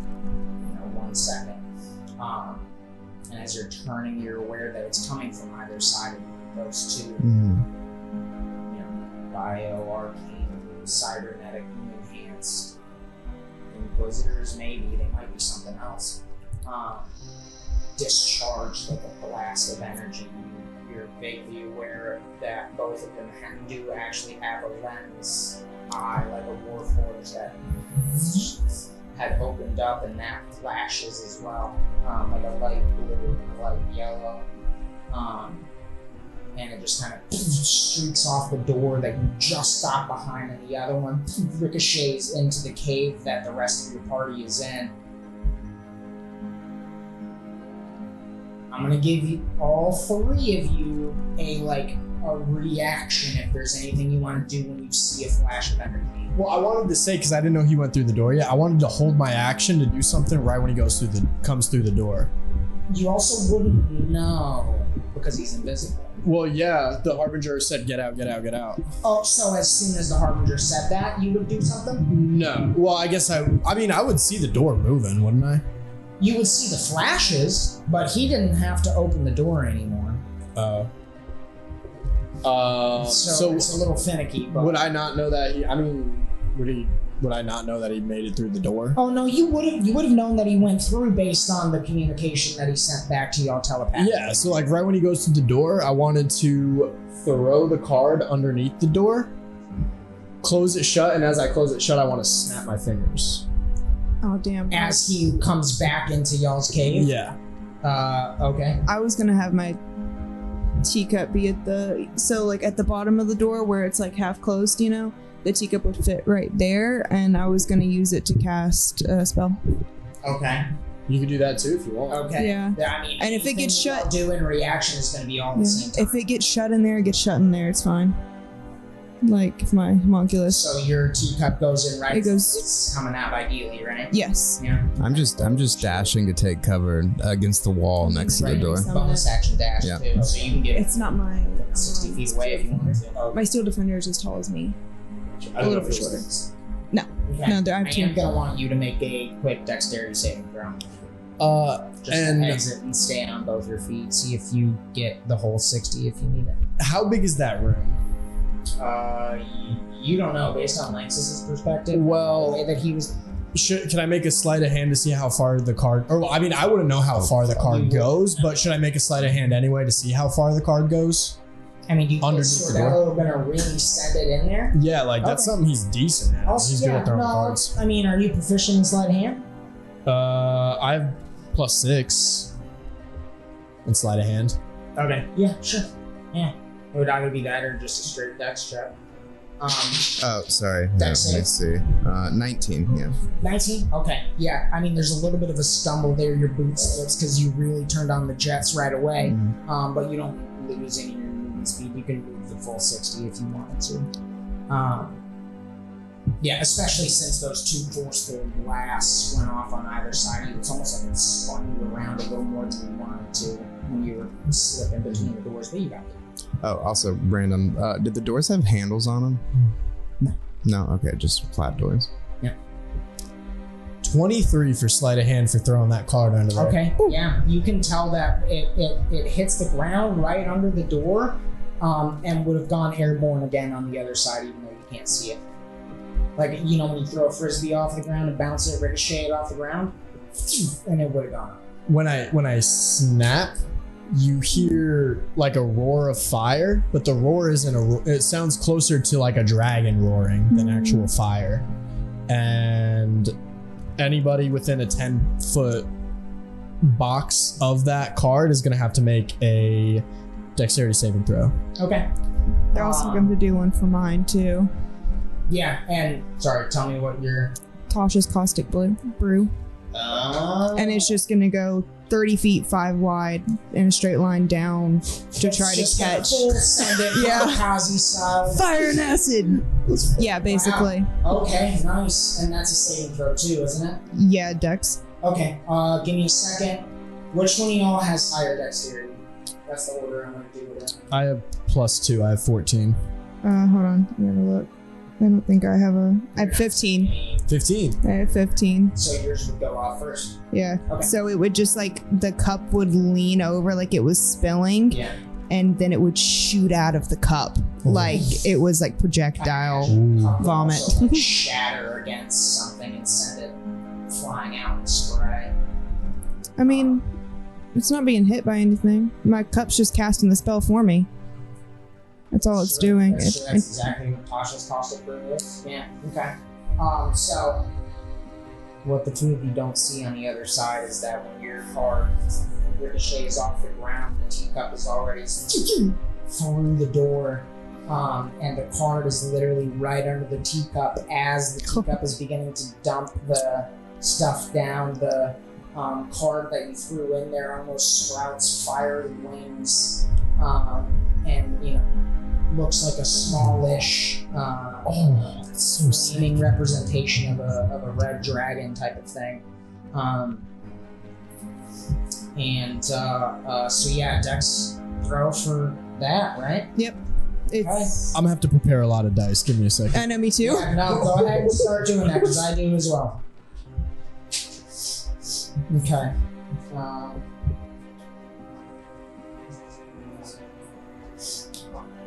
I mean, it would kind of make sense if you wanted to cut it while we're rolling this, but we don't have to.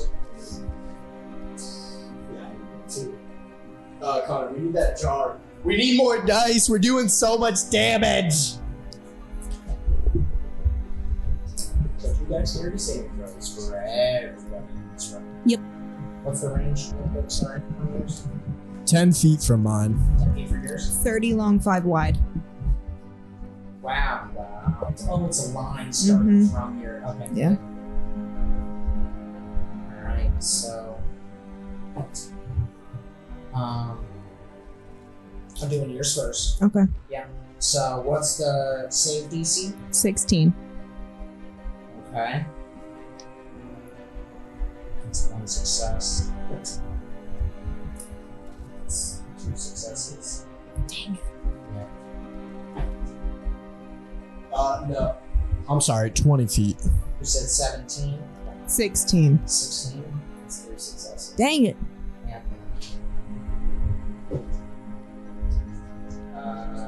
That's a failure, but legendary resistance. That's rude.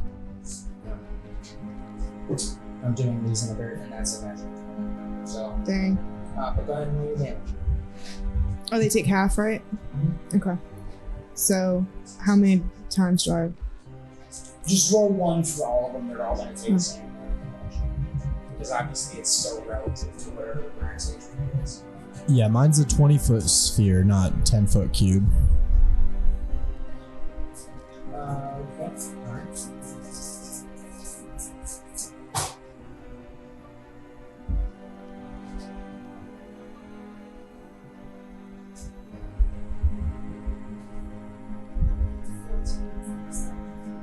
$14 half to 7. Okay. Now, different saving throws for yours. Do it. Same Send order. I hope Um, that they fail yours. and what's your DC? Spell DC? Yeah. 17. Okay, so that's 1 success. Dexterous mother effers. Mother trucker. Mother truckers. This is gonna hurt like a butt cheek on a stick. Yeah. No. Cutting words. You can't see him, unfortunately. That's another success. Wow. Wow. Wow. Wow. This sucks. That could have been so epic. It would have been beautiful and disgusting. That's a failure. Connor obviously doesn't like chocolate because he doesn't know how to fudge his rolls. Okay, that's a natural 20 on the same. I shouldn't have said that. I shouldn't have said it. Yeah. He does like fudging his They're rolls. not on just kidding. camera. And you're doing fire damage, right? Yeah. Okay. Yes, go ahead and roll it. Come on, baby.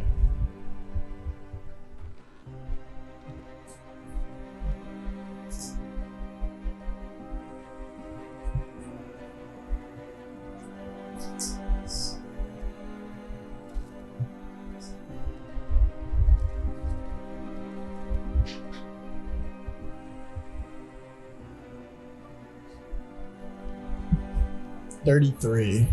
33 total. Have to. Gee whiz. Round it down. 16. 16. Yeah.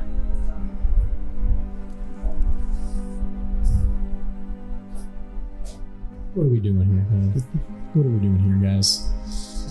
Trying our best. Our best isn't good enough, damn it. Truly. I mean, there's something with legendary resistance in there. It's probably that serpentine thingy.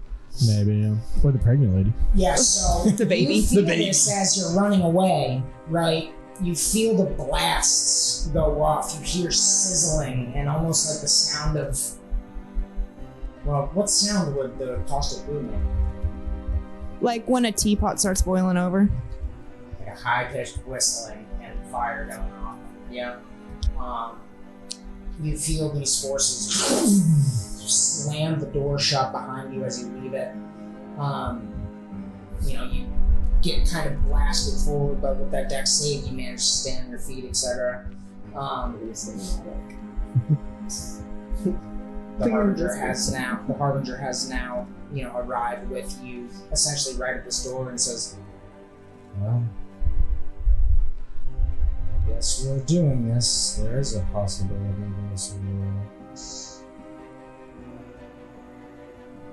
And is looking at you unexpected. Those were what? Hmm? Well, what'd you say? This works. That there's a possibility this works. Quincy would start pulling his gun out of his holster and slipping bullets in, messing with gears and stuff on it. Just very quietly, and sweat bead drips down. I'd be picking myself back up and start spinning my knife, but like instead of just spinning it in my hand, I'm like throwing it and it flies up and then flies back down. A couple of circular motions too, maybe a figure eight or two. Yeah, it does. Sordello's just got his hands in his pockets and he's like looking at you guys like, did you fucking hear that? He's like, Okay. You hear very muffled conversation on the other side. You hear footsteps retreating from the door. And then it goes quiet. And the doors that you just blasted closed, essentially. You see lights begin to appear in a spiral into the shape of the same room that's on the ground. And it lights up and there's a loud sound of an arcane lock that just goes on.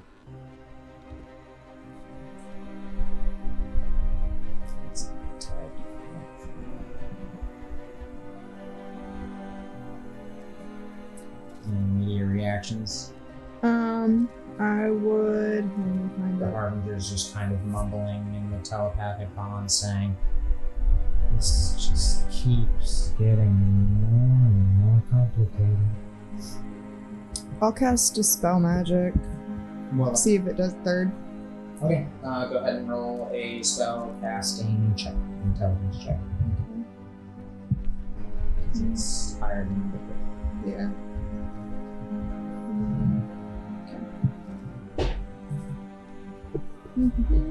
Is it modifier or not? And modifier. Yeah, intelligence modifier.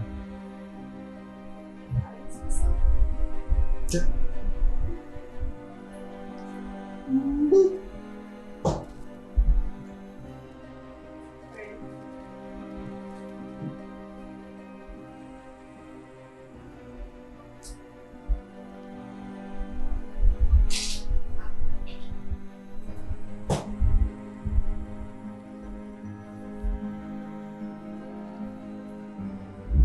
Dirty 20. Dirty 20. Okay.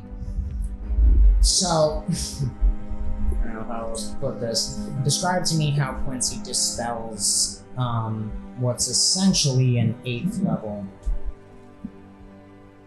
arcane lock. How do you want to He do this? would take out one of his little multi-tools or something, kind of go at the edge of the door and like kind of try to wedge it between the door and the wall, whatever. kind of wiggle it around strategically, and then there's cracks in the magic that start forming until finally he does one last little, like someone picking a lock, and it just shatters. Nice. Yeah, so that arcana that had found itself on y'all's side of the door, you watch those cracks spider web across it, and then eventually it all just shatters away from the door being 15 feet tall, maybe. Pretty big door, double doors. Yeah, it's almost like that arcana becomes material for a moment. Still the blue color turns red. And then just dissipates into dust and falls to the ground in front of where y'all are.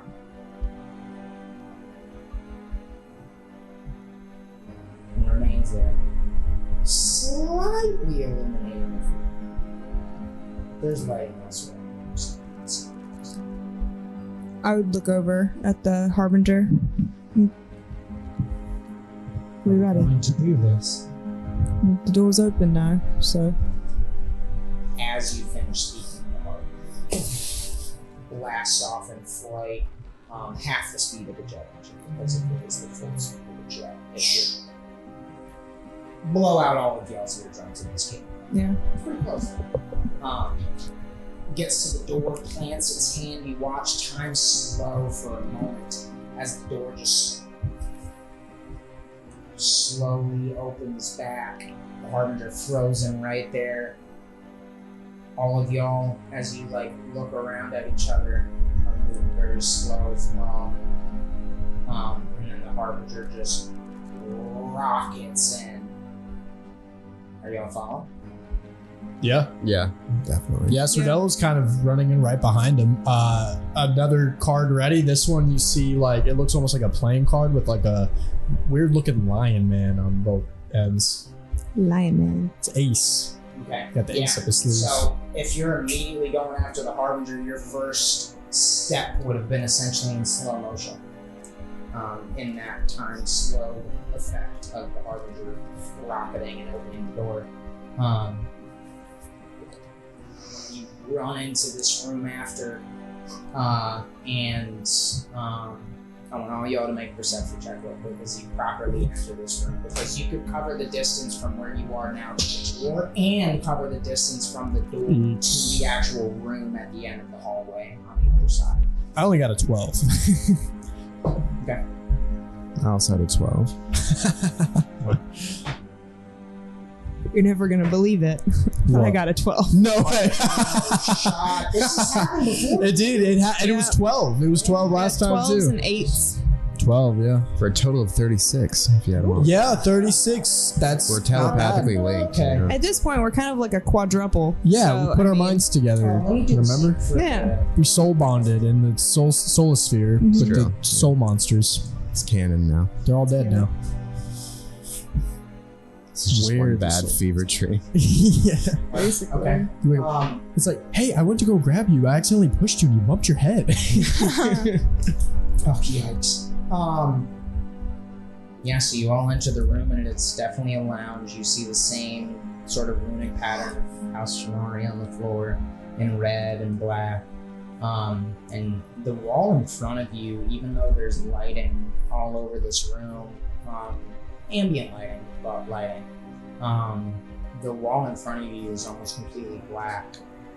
As you run into the room, you hear a door close off to your right, and then the sound of... You glance over in that direction instinctively, and the Harbinger begins to bank as you look over in that direction towards one of those bio-arcanely, cybernetically enhanced Inquisitor-type humanoids that is standing before a closing door. The Harbinger zips up to him, holding out a hand like this, and already with that great sword that you replicated for him in his hand, and is just careening towards that other Inquisitor. And they clash in just a heap of I don't know, robot angels. with y'all's perception check, you can't really tell what the results of the first few seconds of that interaction are.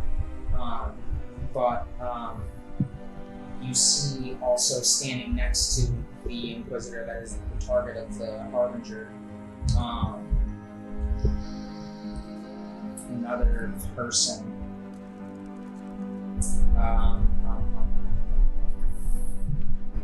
Male, human, dressed in the sort of burnt orange of the preservation corpse, burnt orange and blue, and he is holding a rapier at one side and has something held up to his mouth, and you can see he's got a frantic look in his eyes as he's watching the two Inquisitors engage. He's like 15 feet away from him, and is like glancing around the room. As the Harbinger impacts that Inquisitor, they slam into the door that apparently just closed behind where that Inquisitor was. That was the sound of the door closing. Time slows a little bit over there just by the nature of the Harbinger putting forth so much effort into something, with so much passion, so much emotion.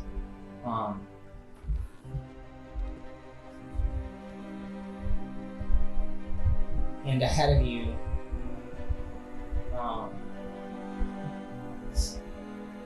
right in front of you, along that solid black wall, you see two pretty large yellow crescent shapes, crescents facing down essentially, that span the entire wall, become visible.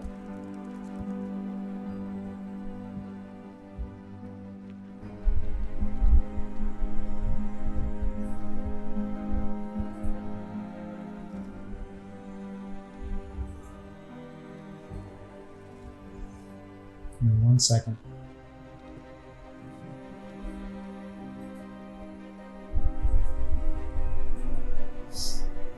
A rumbling voice echoes throughout the chamber that says, "The final circle of Hellas is reserved for traitors. Yet, you have the courage or foolishness to walk right back into a Chennari lair. Bow in the presence of Chennarok." And as those voices, or as that voice finishes speaking, you see materializing out of the shadow, the pure shadow that is this opposite wall from you, the jet black face of Black Dragon. God. A black dragon? With the horns coming down like this, yellow underbelly from the neck down to wherever the rest of the body disappeared, yellow under the wing. Should've never. Yes. We made an oopsie. Oh, we should have never would. Dang it. That's why you were so interested in that toy yesterday. Mm-hmm. The black dragon we found at Walmart yesterday. Should have never went to Walmart. Rude. Don't read too much into that. No, read into it. Go ahead. Or I- into it, that's fine. I support this message. Our first sponsor is going to be place that sells sex toys. That'd be epic.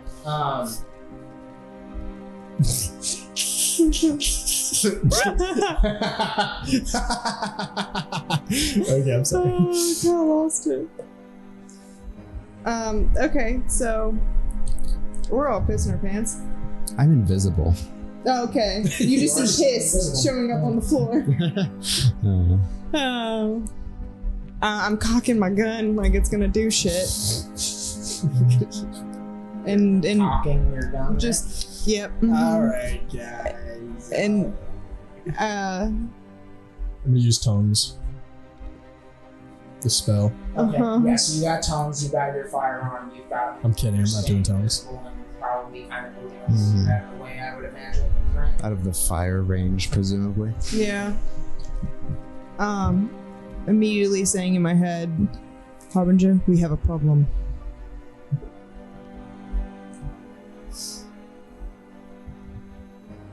You hear the Harbinger's voice come back to you telepathically in like a time-slowed state of one step forward and 2 steps back. I'm surprised.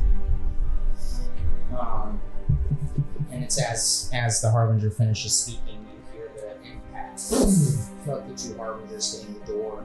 You can glance over if you'd like. No, my eyes are glued on the dragon. Same.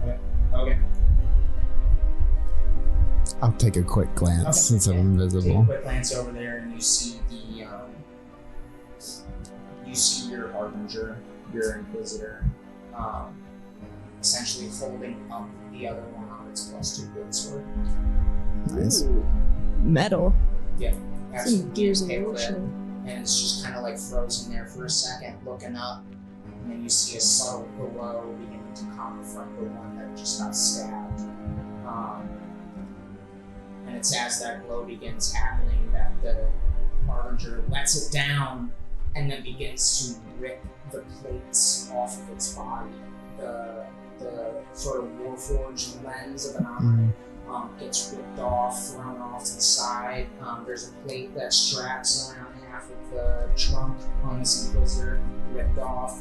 And it's as this is happening that you see the Black Dragon's face look over and say, "Not surprised that this Creighton managed to fool you. Let me inform you that this new false friend of yours is using you. Now begins a path of vengeance and destruction that will not last long. If I have anything to say about it, or if my sister has anything to say about it." None of you bowed yet, did you? No. Bowed? No. I think you said bow or kneel or something. Yeah. But if not, So that was just like, not mount. No. Please do. Tell us. wait, tell you what. He said, let me inform you of the traitorous, or like how he's tricked us. Consider yourself informed. This Archon was never made to make friends with any but its own kind. And his kind was made to be slaves. By us, yes. Yeesh. I'm confused where your morals are at.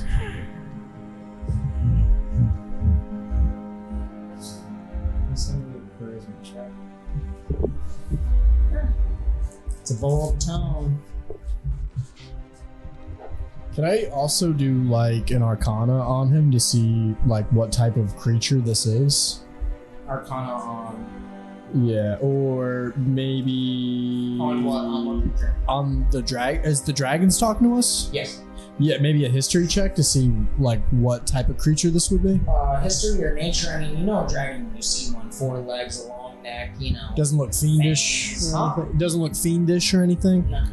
I'll Alright. give that to you. You've spent enough time with the Keeper's Council.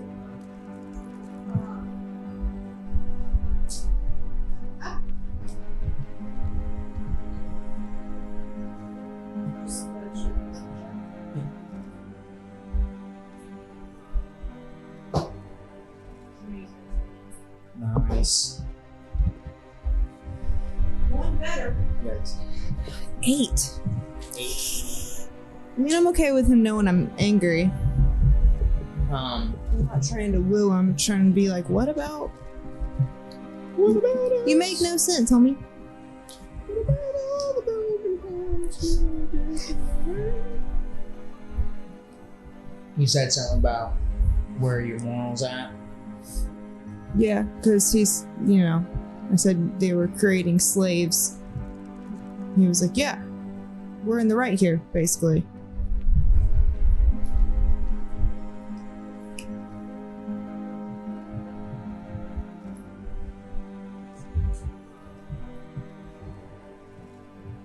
Order is paramount. Every creature on the face of the sphere requires. Here you come into my lair, attacking my children. You threaten their order. Ah, shit. Goes back, you see acid being gathered in a glowing state. And it Great. jettisons out towards the three of you. I'm gonna yell, dang, that's some bad breath, and do cutting words on him. That's not an attack roll, unfortunately. It's attack roll, ability check, or damage roll. I'm gonna cast shield as a reaction. Okay, so you can take it off the damage. It's not an ability check or an attack roll, though. Y'all are making a saving throw. Oh, so I can't use a reaction? To do what? Cast shield? It's you're going to be making a saving throw. That's for attack. Okay. Yeah, I'll use my D8 to. Oh no, thing away. So yeah, I need a dex save from all three of them. And let me see the. Oh, well. Yeah. Let's pause it real quick. Okay. Green, putrid, singeing filth in the form of liquid comes careening at you, directed mostly at you with you at the center. Remind me of the saving throws. 13. 13. But I was like against the wall trying to stay away from it. That's a failure. I believe 18. 19. It's a failure. Mother trucker. Oh, I didn't like the sound of that. That was too many dice. That was a lot of sixes. Oh, why?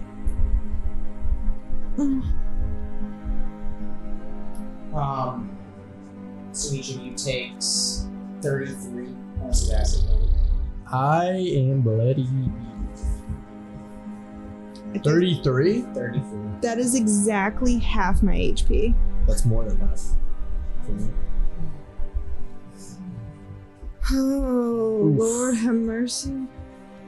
You're brought to your knees, and immediately the voice continues and says, "Since you're so quick to change your allegiances, allow me to make you an offer. How about you return to serving me? Swear into secrecy. I will spare you. This is the most generous offer you'll get." Telepathically. What? I was gonna say telepathically. I'm not really feeling it, but Harbinger, could you perhaps assist us before we are eaten alive by acid? Okay. As you're speaking that, I imagine still kind of trying to glance over towards where he is in general.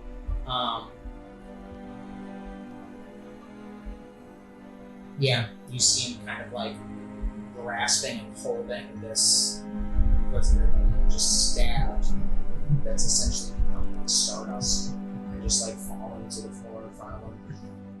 He slowly turns around, tears in one eye. takes a second to look back and forth between the three of you and the massive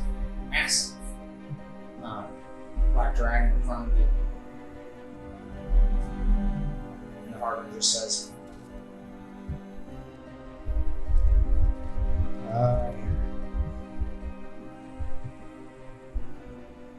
and flies in a straight line towards the black dragon. The black dragon kind of like reacts, tries to get a hand up. It does catch the Harbinger, but the Harbinger essentially hits his hand and continues going through, hits him in the neck.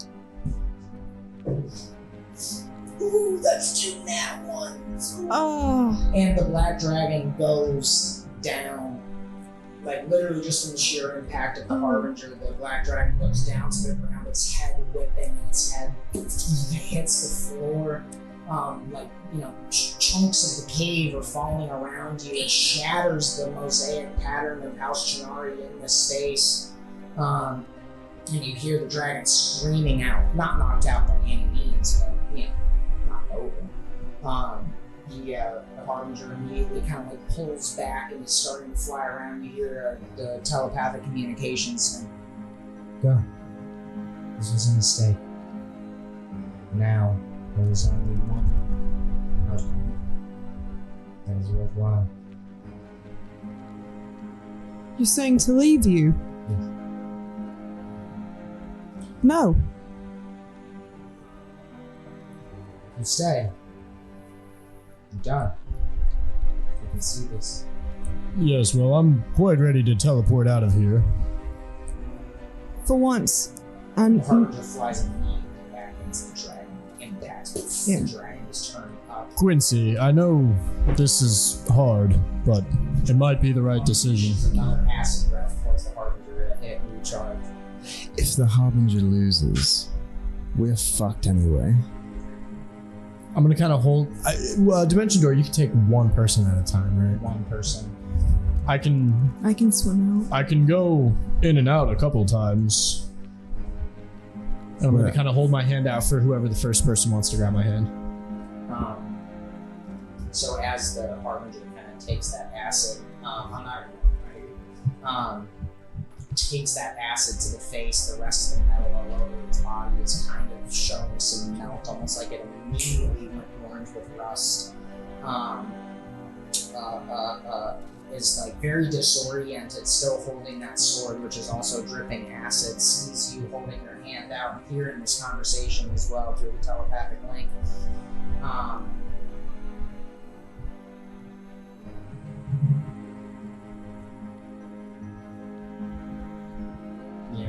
Looks over at y'all and says, "Thank you." I'm gonna kind of go like this and just put my hand on Quincy's shoulder and teleport both of us 500 Oh man, I wanted to say something. God damn it. You can say something on your way out. You can say it right before I touch your shoulder. Yeah, Like I you're guess. saying it already as the Harbinger was looking over. But yeah, I was trying to keep saying it while I was fighting before you said you kept fighting. We'll continue. Just because you're not with us doesn't mean there's not still a mission. And I would take like one of the pieces of jewelry or something I was wearing or whatever and kind of throw it just in case he survives. He would be able to track because I sign everything, kind of thing. Okay. And as that's happening, Sordello's hand is on its way to your shoulder. Both of you, Dimension Door. I don't have hold anything. Quincy's shoulder and a door actually opens up and we kind of go through it and it takes us straight up into the water so you could start swimming up. Okay, cool. Oh, wow. Okay. And then You were left alone. I'm gonna drop invisibility, assuming that he's gonna come back for me. pretty crazy. I don't remember, some robot convinced a giant elephant guy to jump in some cosmic water. I don't know. That'd be kind of crazy. No, I'm just kidding. The door. I'm casting it again, but the door just doesn't close. Okay. The door stays I am open. going to. I guess can I use my dash? Yeah. To fucking fly through that door. Well, it's not going to work like that. I have to. So the door's technically going to stay open. It just looks like an empty door frame. I'm going to arrive at that door, and then so I have to. So I cast it once to get get Quincy through. I cast it again to get through the door, and then cast it again to bring Lanxus. And then I cast it again to bring Lanxus through. And I need to talk to you about this in the future, but that third time when you go through that door frame with me, when you get to the other side, Sordello's not with you. The fuck? Sordello's gone. Oh shit. Give me 1 second. Did you have to stay behind?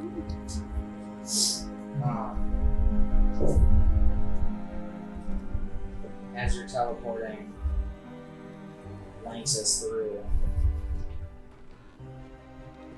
mid-combat with the Harbinger, this black dragon Chinarox,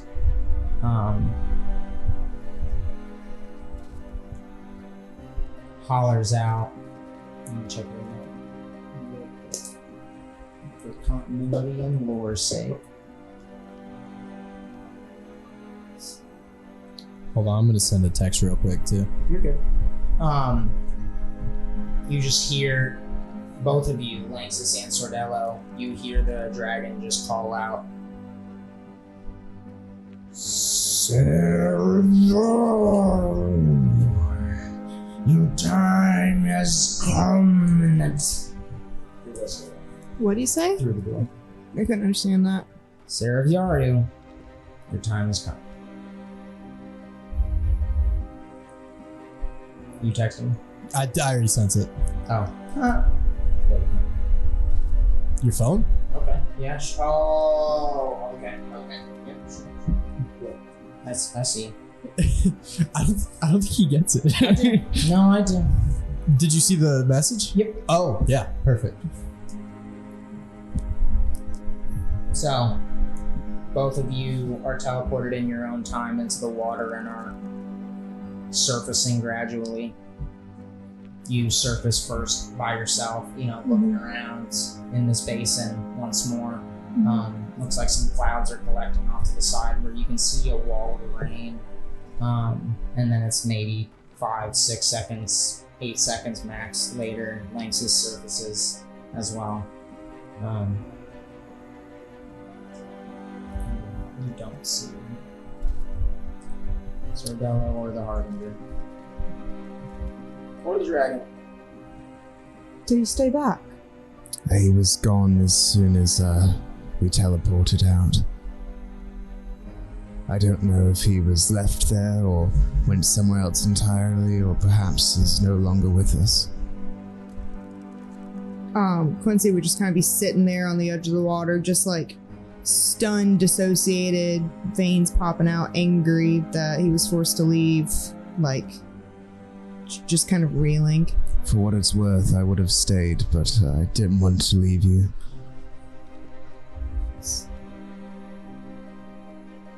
He can't die from that, right? It's only adamantium that can hurt him. I've no idea. They could chain him again. But luckily we do have our own, and he does have adamantium if he wishes to die and move on. True. But I guess we have more work to do. And we're not safe in the city. Not safe anywhere.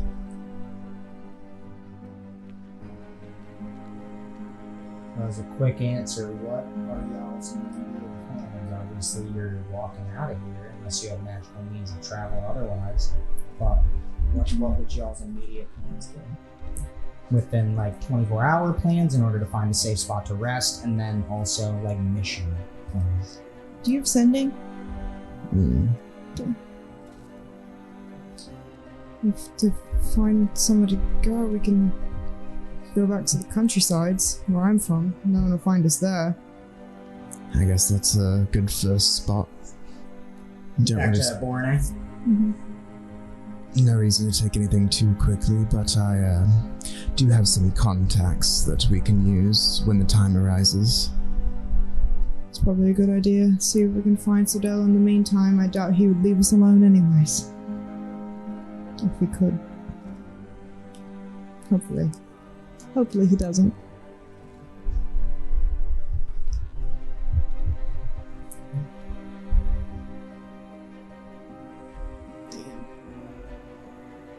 Is there anything you want to do to tie a knot on Sordell, or do you like to leave it there until whatever?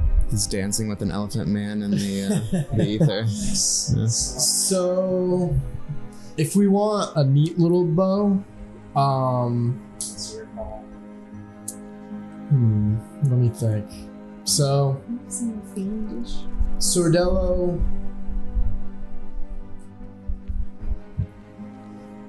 No. You don't want to say anything? You know what? I'm cool with that. No. I'm cool with that. Thanks for joining us. Really hope you enjoyed the climax of the story. Quite a cliffhanger, but so was the last one that was on camera. Wasn't on camera, not published. Anyways, thanks for sticking with us. We had a blast, right? We had a blast, right? I had a lot of fun. That was a great story. Yeah. Little storybook for you guys. Cool. And your characters always end up just kind of disappearing into the ether. I guess. Let's not keep that pattern going, but It's not always my decision every time. That was actively your decision. That time it was. you did a cannonball. Listen. I had the no part to cannonball, play how in I that. did it, yes. But in the circumstance, anybody. I mean, come on. That's fair. Anybody would do a cannonball. Anyways, thanks for sticking with us. Don't forget to interact with videos and hit bell notification for notifications on future videos, which will be the next arc. New characters. Ooh, new characters? New What? setting, somewhat in some ways. But Mr. Rogers, your host and Dungeon Master, signing off. Say goodbye, everyone. Bye, everybody. Goodbye, everybody. I love you. Sponsored by Bad Dragon.